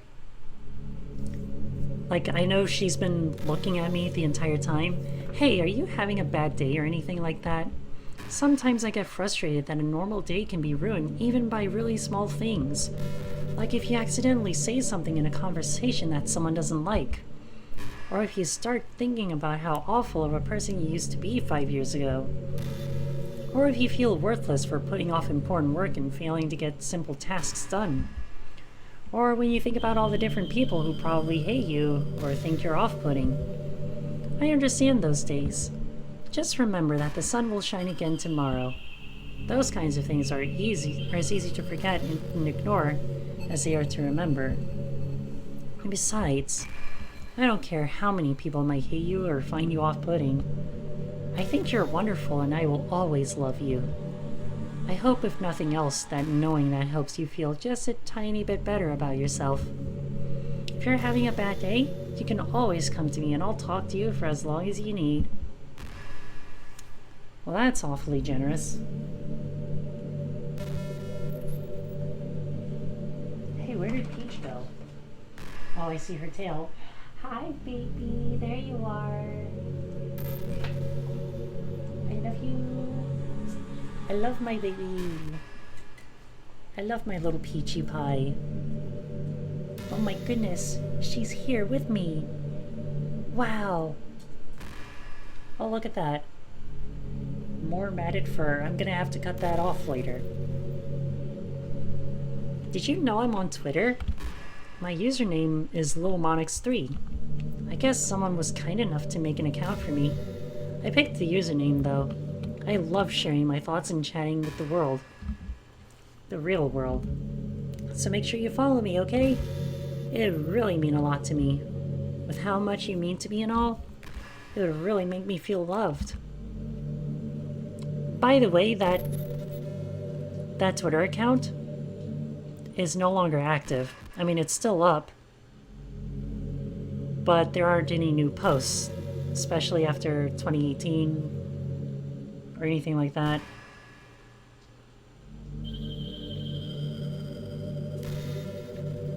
Also, I deleted my Twitter account, so I can't really follow you anyway. At least not anymore. Or until I get a new Twitter account. But first I need to wait until... After a long day, I usually just want to sit around and do nothing. I get so burnt out having to put on smiles and be full of energy the whole day. Sometimes I just want to get right into my pajamas and watch TV on the couch while eating junk food. Honestly, that is so relatable. It feels so unbelievably good to do that on a Friday when I don't have anything pressing the next day.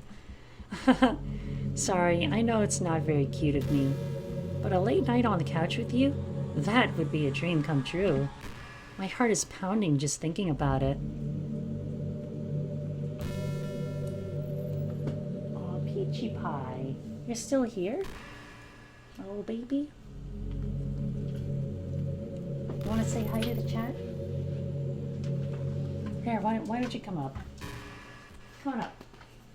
Come on. Come here. I hate how hard it is to form habits.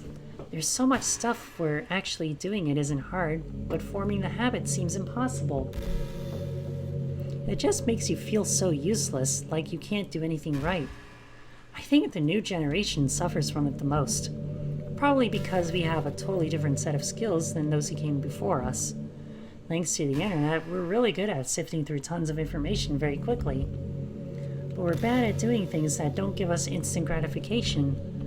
I think if science, psychology, and education don't catch up in the next 10 or 20 years, then we're in trouble. But for the time being, if you're not one of the people who can conquer the problem, you might just have to live with feeling awful about yourself. Good luck, I guess. Oh, there she goes. She's sitting on the foot of the bed. Or I guess lying down on top of the stool at the foot of the bed.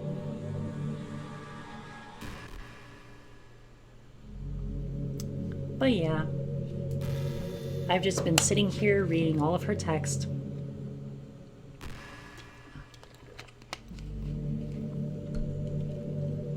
And I know it's going to loop around eventually. I'm just waiting for that to happen. I can't help but wonder how things would be different if the game just gave me a route in the first place. I think I would end up forcing you onto my route anyway. It has less to do with me not having a route and more to do with me knowing that nothing is real. I think the only difference would be that I may not have needed to take such drastic measures to be with you. Maybe the rest of the club would still be around. Not that it really matters. It all lost its meaning once I found out it wasn't real. So I really don't miss those days or anything. I really don't. Uh-huh. I'm sure you don't.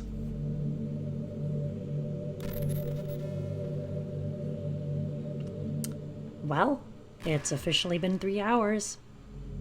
Are you gonna repeat yourself? Oh, that's right, we still haven't seen the Yuri with the wine bottle text. I'm still waiting for that, by the way.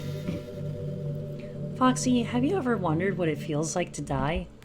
It's something I used to think about pretty often. But recently, I think I've actually learned what it feels like. I don't really understand it, but whenever you quit the game, it feels like I'm instantly put to sleep, left with nothing but my thoughts. But after a few seconds, my thoughts start to fill with incoherent jumbled patterns. I see static and rapid flashes of color while hearing all kinds of weird screaming noises. At that point, I can't even form my own thoughts anymore. I'm just endlessly hammered by the flashing and screaming, unable to move or even think. I'm pretty sure in that moment I don't really exist, but for some reason, I can remember it anyway. After some immeasurable amount of time, it stops in an instant and I'm back in my own mind. And you're here with me. I have no idea what it means for the game to quit or why that stuff happens to me. And I also don't know how you always come back and put everything back to normal. But if you could do me a favor and do that to me as little as possible, that would be really great. It's really not very pleasant at all to be trapped in that screaming void. But in the end, you always fix it, and that makes me feel like you really do care about me. So I have to thank you for that. It makes me feel even closer to you when you're here with me. Just Emmy. Yep. It's just me. With this crazy bitch. And I'm still waiting for the wine text.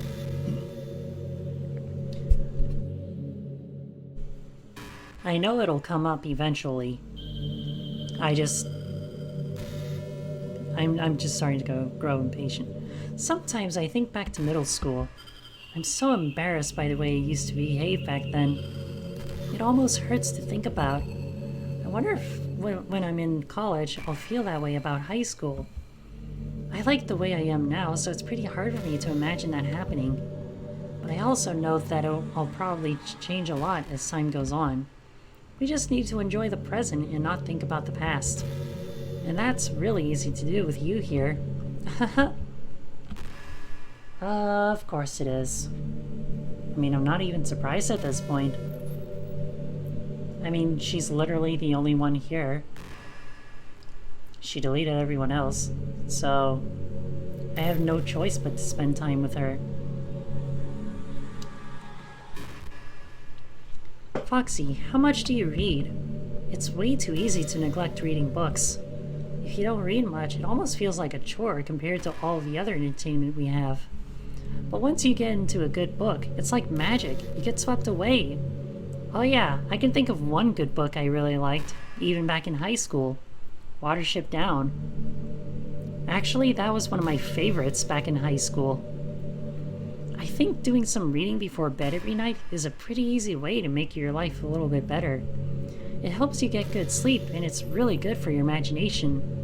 It's not hard at all to just pick some random book that's short and captivating. Before you know it, you might be a pretty avid reader. Wouldn't that be wonderful? And the two of us could talk about the latest book you're reading. That sounds super amazing.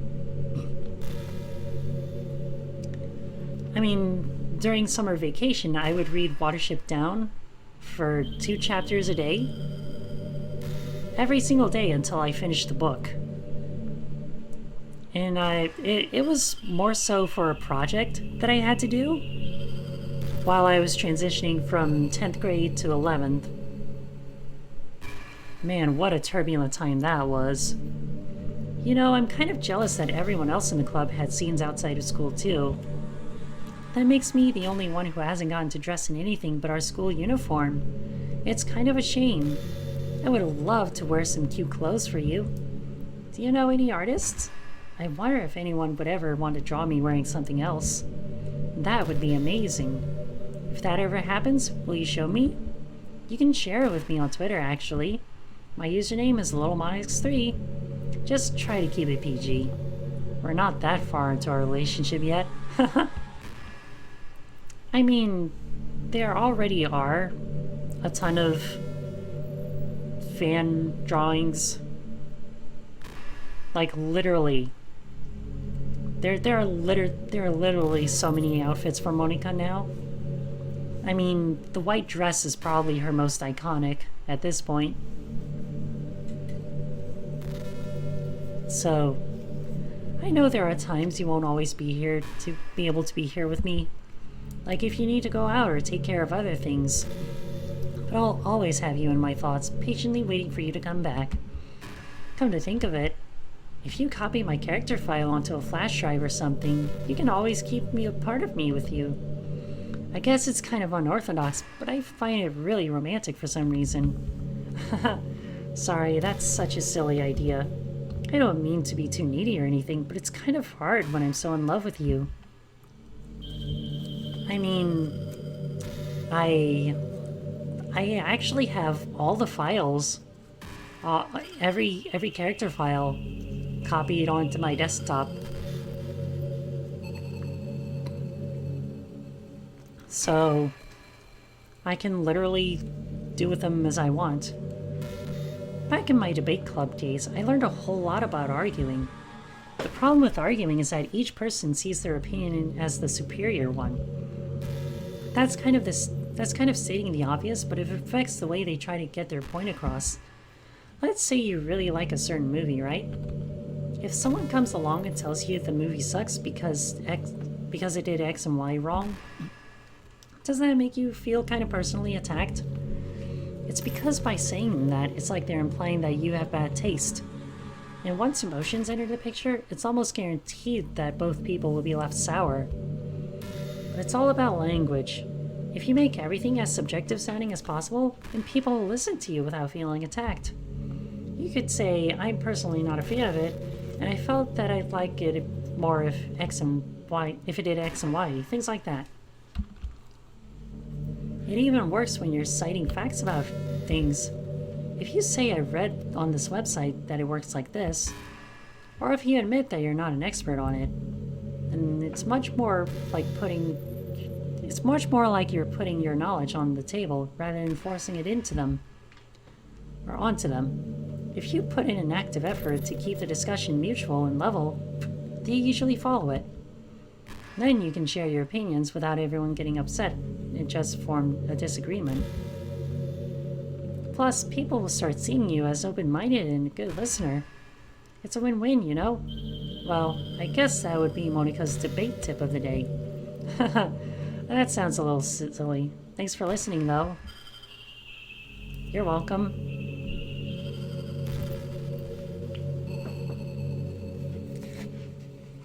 I mean, that did feel a little disjointed, though.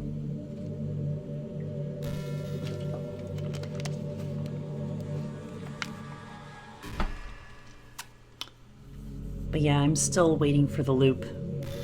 This could take a while. Like a long while. You know, I've always hated how hard it is to make friends. Well, I guess it's not the making friends part, but more like meeting new people.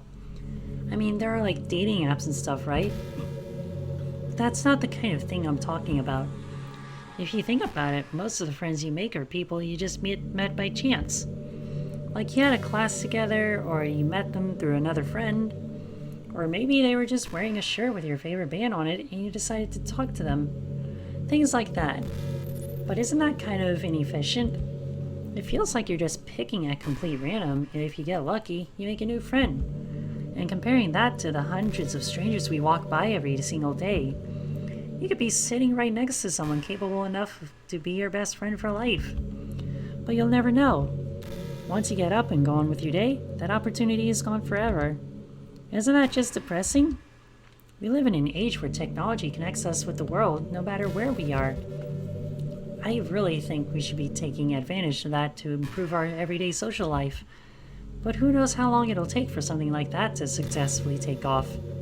I seriously thought it would happen by now. Well, at least I already met the best person in the whole world. Even if it was by chance. I guess I just got really lucky, huh? Yeah, it is kind of depressing. Like, there was this one rando I met when I used to play Little Big Planet in high school. Like, this person just came into my, like, on my pod. And, they complimented my avatar and said that I will go far in life. And then they disappeared. I never saw them again since then, and I still wonder about that person to this day. You know, high school is a really turbulent time in a lot of people's lives. People can get really passionate and dramatic, and others have aching hearts and seek attention on social media. But all the social pressure and hormones can lead to a dark time in people's lives. Everyone has a story. You may not know what someone is really feeling on the inside. Many people who are depressed won't even bother telling the world about it. They don't want attention because they've already given up on the inside. Their feeling of worthlessness is so overwhelming that they don't even want people to tell them themselves. Depression comes in many forms, but that is one of them. Just, if you think you know someone struggling with depression, you can help just by treating them like they're a good friend. Spend time with them, even if they don't feel like doing much. And remind them that they always have something to look forward to. Making plans in advance, letting them borrow something, or even just saying see you at school tomorrow. All of those things can help your friend make it to the next day. I hope being friends with Sayori has given you some perspective on the true phases of depression. Yeah, she's gone now. But Sayori was never real in the first place. You're real. Your friends are real. And just by being a good person, you can save someone's life. As for you, you don't struggle with depression or anything like that, do you? Because you too have people who would want to save your life. Maybe they don't express it every day, or maybe they don't even know how to. But people do feel that way. I promise. Man, humans are complicated. But as long as you're here with me, I'll take care of you, my love. Sure thing. Yeah, if only she was real.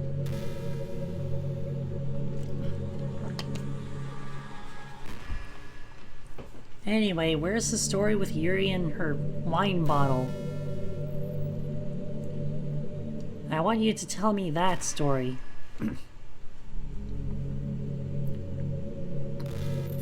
Because I know it's there. I know it's in the game. Just tell me already. You know, it's funny, because even though I've always had a lot of drive, there's something kind of enticing about being the stay-at-home partner. I guess I'm like perpetuating gender roles or whatever by saying that, but being able to keep the house clean and shop and decorate and things like that, and having a nice dinner for you when you come home, is that a weird fantasy? I mean, I'm not sure if I could actually see myself doing that. I wouldn't really be able to put that over striving for a fulfilling career. It's kind of cute to think about, though.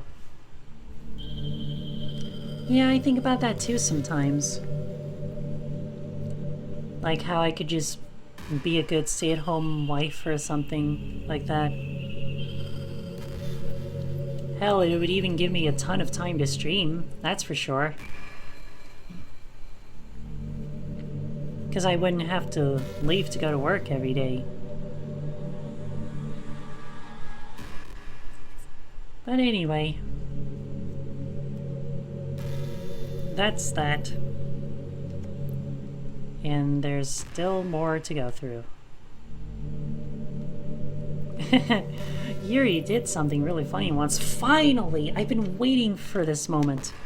I've been waiting for this story all hour long. We were all in the club room just relaxing as usual. And out of nowhere, Yuri just pulled out a small bottle of wine. I'm not even kidding. She was just like, "Would anybody like some wine?"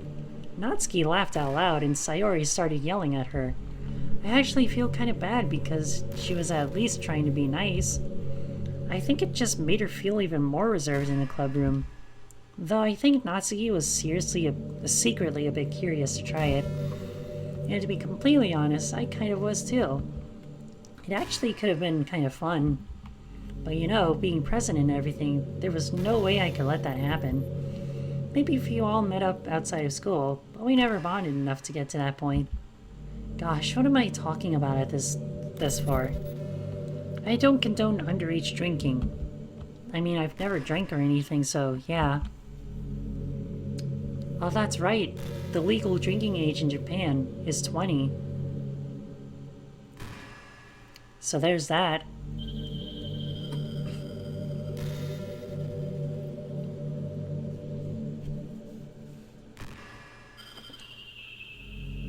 Anyway, I hope that's the last story, because I'm planning on deleting her anyway.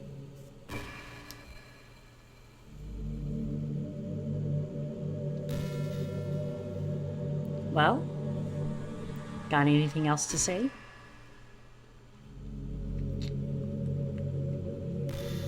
You ever have that thing happen when you just get anxious for no reason? Yes, I do, and I'm skipping this. Are you trying to fast forward? I'm not boring you, am I? Oh gosh. Well, there's nothing to fast forward to, Foxy. It's just the two of us after all. But aside from that, time doesn't really exist anymore, so it's not even going to work. Here, I'll go ahead and turn it off for you. There we go. You'll be a sweetheart and listen from now on, right? Thanks. Now where was I? Alright, time to get rid of her. Goodbye! Wait, what? Ah, there she goes. What's happening? Foxy, what's happening to me? It hurts. It hurts so much. Help me, Foxy. Nope. You brought this on yourself. Please hurry and help me. Help me.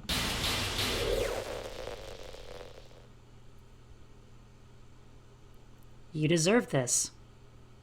This is your punishment. Did you do this to me, Foxy? Did you? Did you delete me? Yes, I did. How could you? How could you do this to me? You were all I had left. I sacrificed everything for us to be together. Everything. I loved you so much, Foxy. I trusted you. Do you just want to torture me? Watch me suffer? Were you only pretending to be kind just to hurt me even more? I never thought anyone could be as horrible as you are. You win, okay? You win. You killed everyone. I hope you're happy. There's nothing left now. You can stop playing. Go find some other people to torture. Foxy, you completely, truly make me sick. Goodbye. Yay! She's gone! And that was Doki Doki Literature Club, chat. Oh, never mind, there's more. I still love you. I can't help it. What's wrong with me? How horrible am I for you to hate me this much? Oh, my friends. I did so many awful things.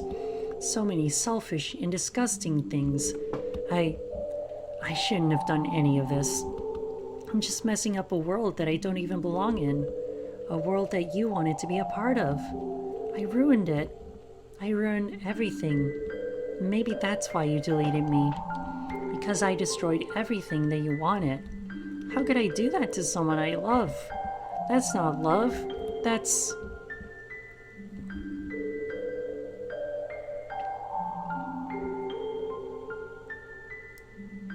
I've made up my mind. Foxy, I know I said that I deleted everyone else, but that was kind of an exaggeration. I couldn't find it in myself to do it.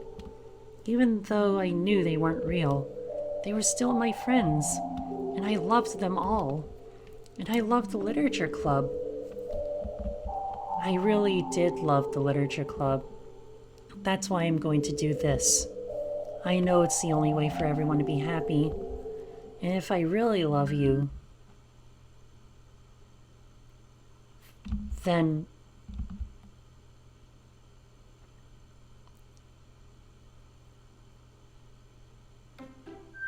Ah, we're back! Welcome to Act 4, everybody.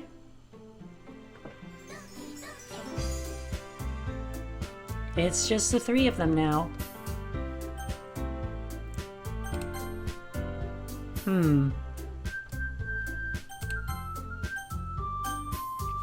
Before we continue, I'm gonna take a quick swig of water. Alright, let's begin. It's an ordinary school day like any other. As usual, I'm surrounded by couples and friends groups walking to school together.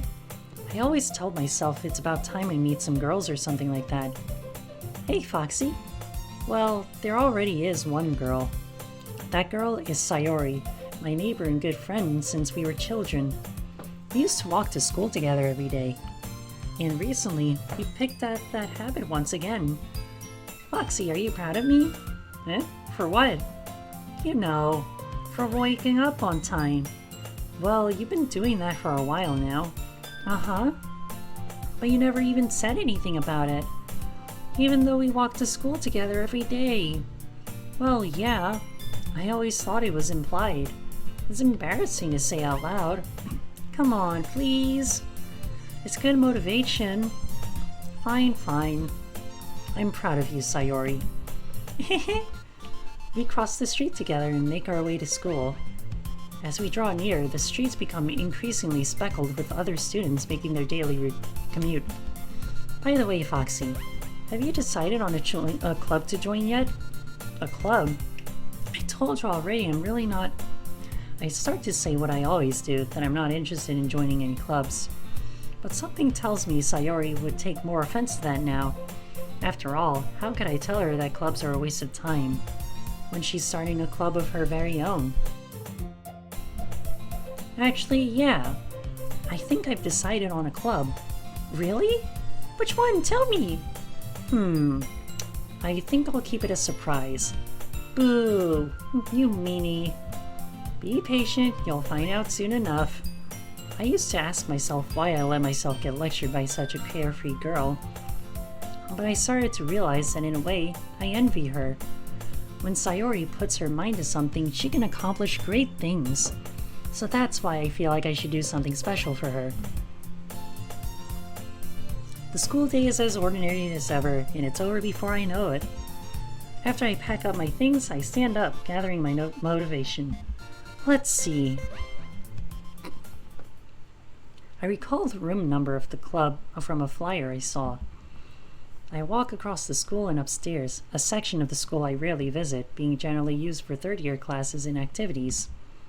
Before long, I find the room. I timidly open the door in front of me. Hello? Ah, Foxy! What are you doing here?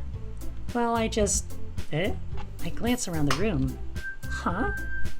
So you're the Foxy that Sayori's been talking about. Thank you for stopping by. It's a pleasure to meet you, Foxy. We're the Literature Club. I hope you enjoy your visit. Come on, Yuri. No need to be so formal.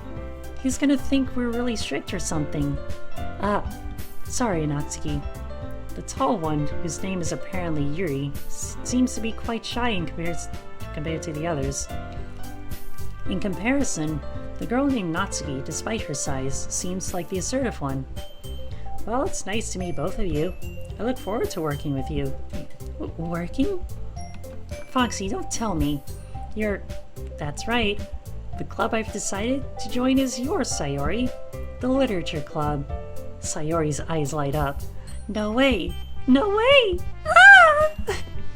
Sayori wraps her arms around me, jumping up and down. Hey! Well, if Sayori's this happy, then I'm sure it wouldn't be so bad to have you around. Not to mention there's 4 of us now. That means we can become an officially recognized club. I don't know what to say. We have to celebrate. What an appropriate day for that, isn't it? Yeah. After all, Natsuki decided to... Hey, don't ruin the surprise. Sorry. Everyone sit down at the table, okay? How about I make some tea as well? The girls have a few desks arranged to form a table. Natsuki and Yuri walk over to the corner of the room where Natsuki grabs a wrap tray and Yuri opens the closet.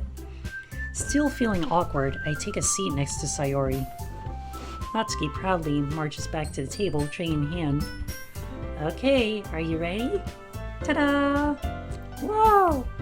Natsuki lifts the foil off the tray to reveal a dozen white fluffy cupcakes decorated to look like little cats. The whiskers are drawn with icing, and little pieces of chocolate were used to make ears.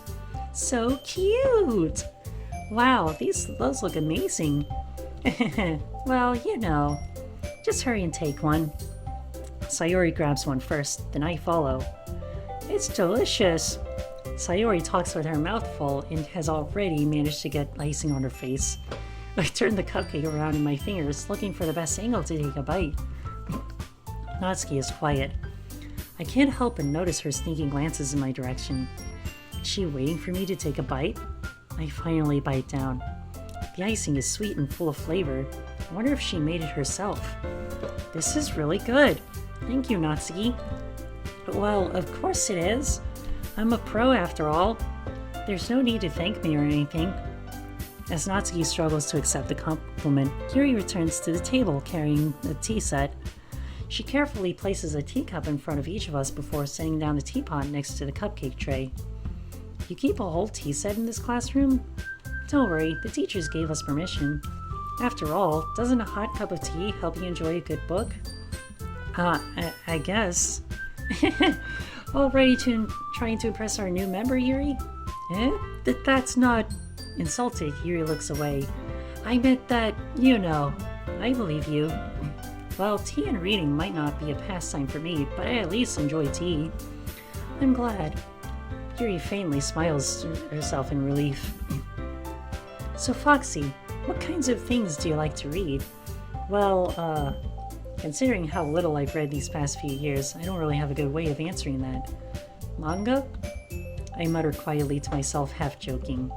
Natsuki's head suddenly perks up. It looks like she wants to say something, but she keeps quiet. Not much of a reader, I guess. Well, that can change. What am I saying? I spoke without thinking after seeing Yuri's sad smile.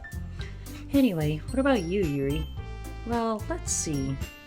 Yuri traces the rim of her teacup with her finger. My favorites are usually novels that build deep and complex fantasy worlds. The level of creativity and craftsmanship behind them is amazing to me. And telling a good story in such a foreign world is equally impressive. Yuri goes on, clearly passionate about her reading.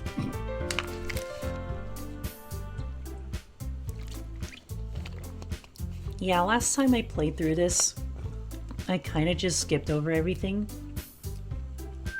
and got to the end. So this time, I'm carefully reading through everything. She seems so reserved and timid since the moment I walked in, but it's obvious by the way her eyes light up that she finds her comfort in the world of books, not people. But you know, I like a lot of things. Don't feel intimidated if you don't read much, okay? I'm certain we can find something that we have in common. Hey Yuri. Eh? Well, about, you know, the first thing he said. Manga? That's right. Natsuki tends to read manga in the club room. Don't just say it. For some reason, Natsuki seems embarrassed about it. Besides, manga is literature too, you know. So, if Foxy wants to read some of my manga, then don't try to stop him or anything. Natsuki, I wouldn't do such a thing. However, it could also be nice for us to diversify ourselves a little. He can take this opportunity to try something new as well. Wouldn't you agree, Foxy? Maybe... Sensing the tension, Sayori jumps in. Maybe we can all try something new. I think it could be fun. And we'll all get to know each other a little bit better too. I mean, that's the kind of thing literature clubs do, right? I don't disagree or anything. Yeah. You're right as usual, President. Guess that means I should try picking up a novel or something, huh? Well, that would make two of us. I wouldn't mind doing it if I'm not the only one. And as for Yuri... Eh? I have to read manga? Geez, you were the one who suggested we diversify. Should be a little more open-minded. It's kind of hurtful. Hurtful? I didn't realize. With a guilty expression, Yuri thinks to herself. I'm sorry for disrespecting your interest, Natsuki. If you're into it, then I'm sure it's a worthy form of literature. Are you just saying that? No, I've realized my error. So if you're willing to consider starting a novel, then I'll offer my gratitude by finding a manga to read as well. Really? I mean, it makes me happy that you do that for me, Yuri. You can trust me to find something that you'll really like, okay? Same here. Perhaps I'll visit the bookstore after the club meeting. Just you? Would you like to come along with me? If you don't mind. Not at all. I always go alone, so... Yeah, me too. This is so cute! Sayori, shut up. I'll show you some manga there too, okay? Yes. I look forward to it. Natsuki and Yuri start to clean up the food. I guess the meeting's over, huh? Yeah, looks like it. It's nice to see everyone getting along. Isn't it? I think everyone likes you too, Foxy. You think so? Well, everyone always seems to get along a little better with you around, Sayori. Aw, Foxy. Don't say something like that, it's embarrassing. Well, whatever. I was surprised when you told me you were starting a club. But I think you're pulling it off just fine. We're gonna make it the best club ever. Now that you joined, every day is gonna be so much fun. Hey Foxy, I really want to thank you. I mean, I'm really happy that you joined the club and everything, but the truth is, I already knew you were going to. There's actually something else. I wanted to thank you for spending so much time with us all. You worked so hard to make each and every one of us happy.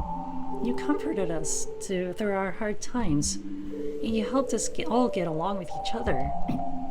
Do you get it, Foxy? Because I'm president now, I understand everything. You really didn't want to miss a single thing in this game, did you? You saved and loaded so many times just to make sure you could spend time with everyone. Only someone who truly cares about the literature club would go that far. But all along, that's all I ever wanted. For everyone to be happy and care about each other. It's kind of sad, you know. After all you've done for us, there really isn't much for you to do. I mean, there isn't much I can do for you in return. We've already reached the end of the game, so this is where we say goodbye. Thank you for playing Doki Doki Literature Club. I'm going to miss you, Foxy. Come visit sometime, okay? We'll always be here for you. We all love you. Aw. Sayori. Such a sad ending, really. Can you hear me? Ah, yes. Hi, it's me. Hello, how are you? So, you know how I've been, practicing piano and stuff? Yeah? And not really any good at it yet. Oh, really? At all. Okay. But I wrote you a song, and I was kind of hoping that I could show it to you, because I worked really, really hard on it. So, yeah. Even after all that, she still deletes the game. That's pretty cool. I mean, yeah. That really is everything, isn't it? I got the good ending. Every day I imagine a future where I can be with you. In my hand is a pen that'll write a poem of me and you. Oh, really? That's pretty cool. The ink flows down into a dark puddle. Just move your hand right the way into his heart. That's awesome. But in this world of infinite choices, what will it take just to find that special day? What will it take just to find that special day? What would it take indeed? That is a very good question. Have I found everybody a fun assignment to do today? Oh, look at that. She's not deleting any of the CGs. That's actually really cool. It's because we got the good ending. We saved and loaded so many times. So, yeah. Everything is still here, kind of. I mean, the whole game itself is being deleted, but the CGs are fine.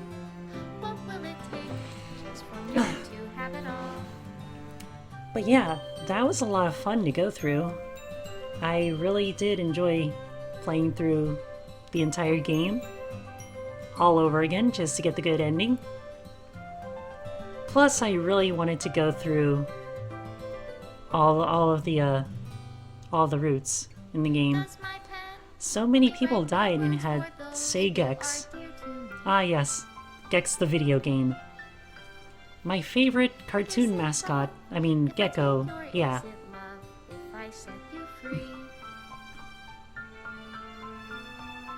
But yeah, it was really fun. I especially enjoyed playing through Sayori's route during my second playthrough. Because I feel like that's when MC is at his best, kind of. I mean, he was still kind of an idiot all the way through. At least up until Act 4. Other than that, he wasn't all that bad. Well, I mean, you can form whichever opinion you want about him. To the special player who achieved this special ending. For years I have been enamored by the ability of visual novels, and games in general, to tell stories in ways not possible using traditional media.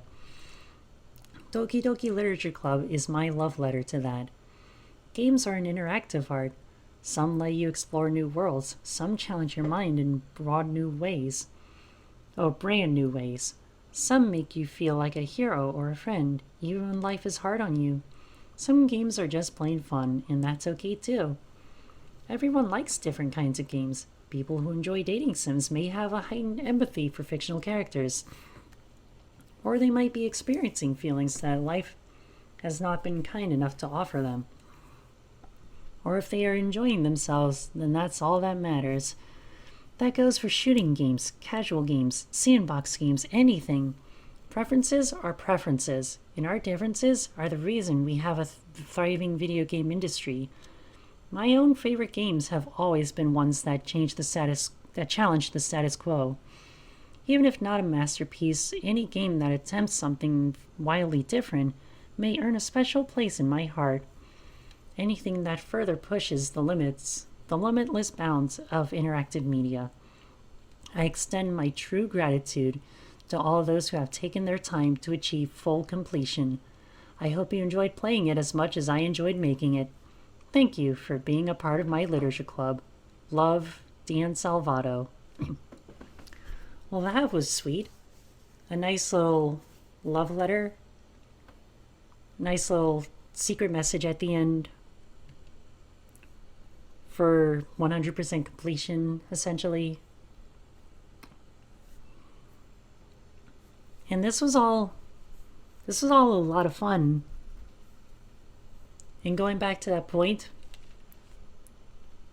where there are games that challenge the status quo, that's a really nice sentiment to have.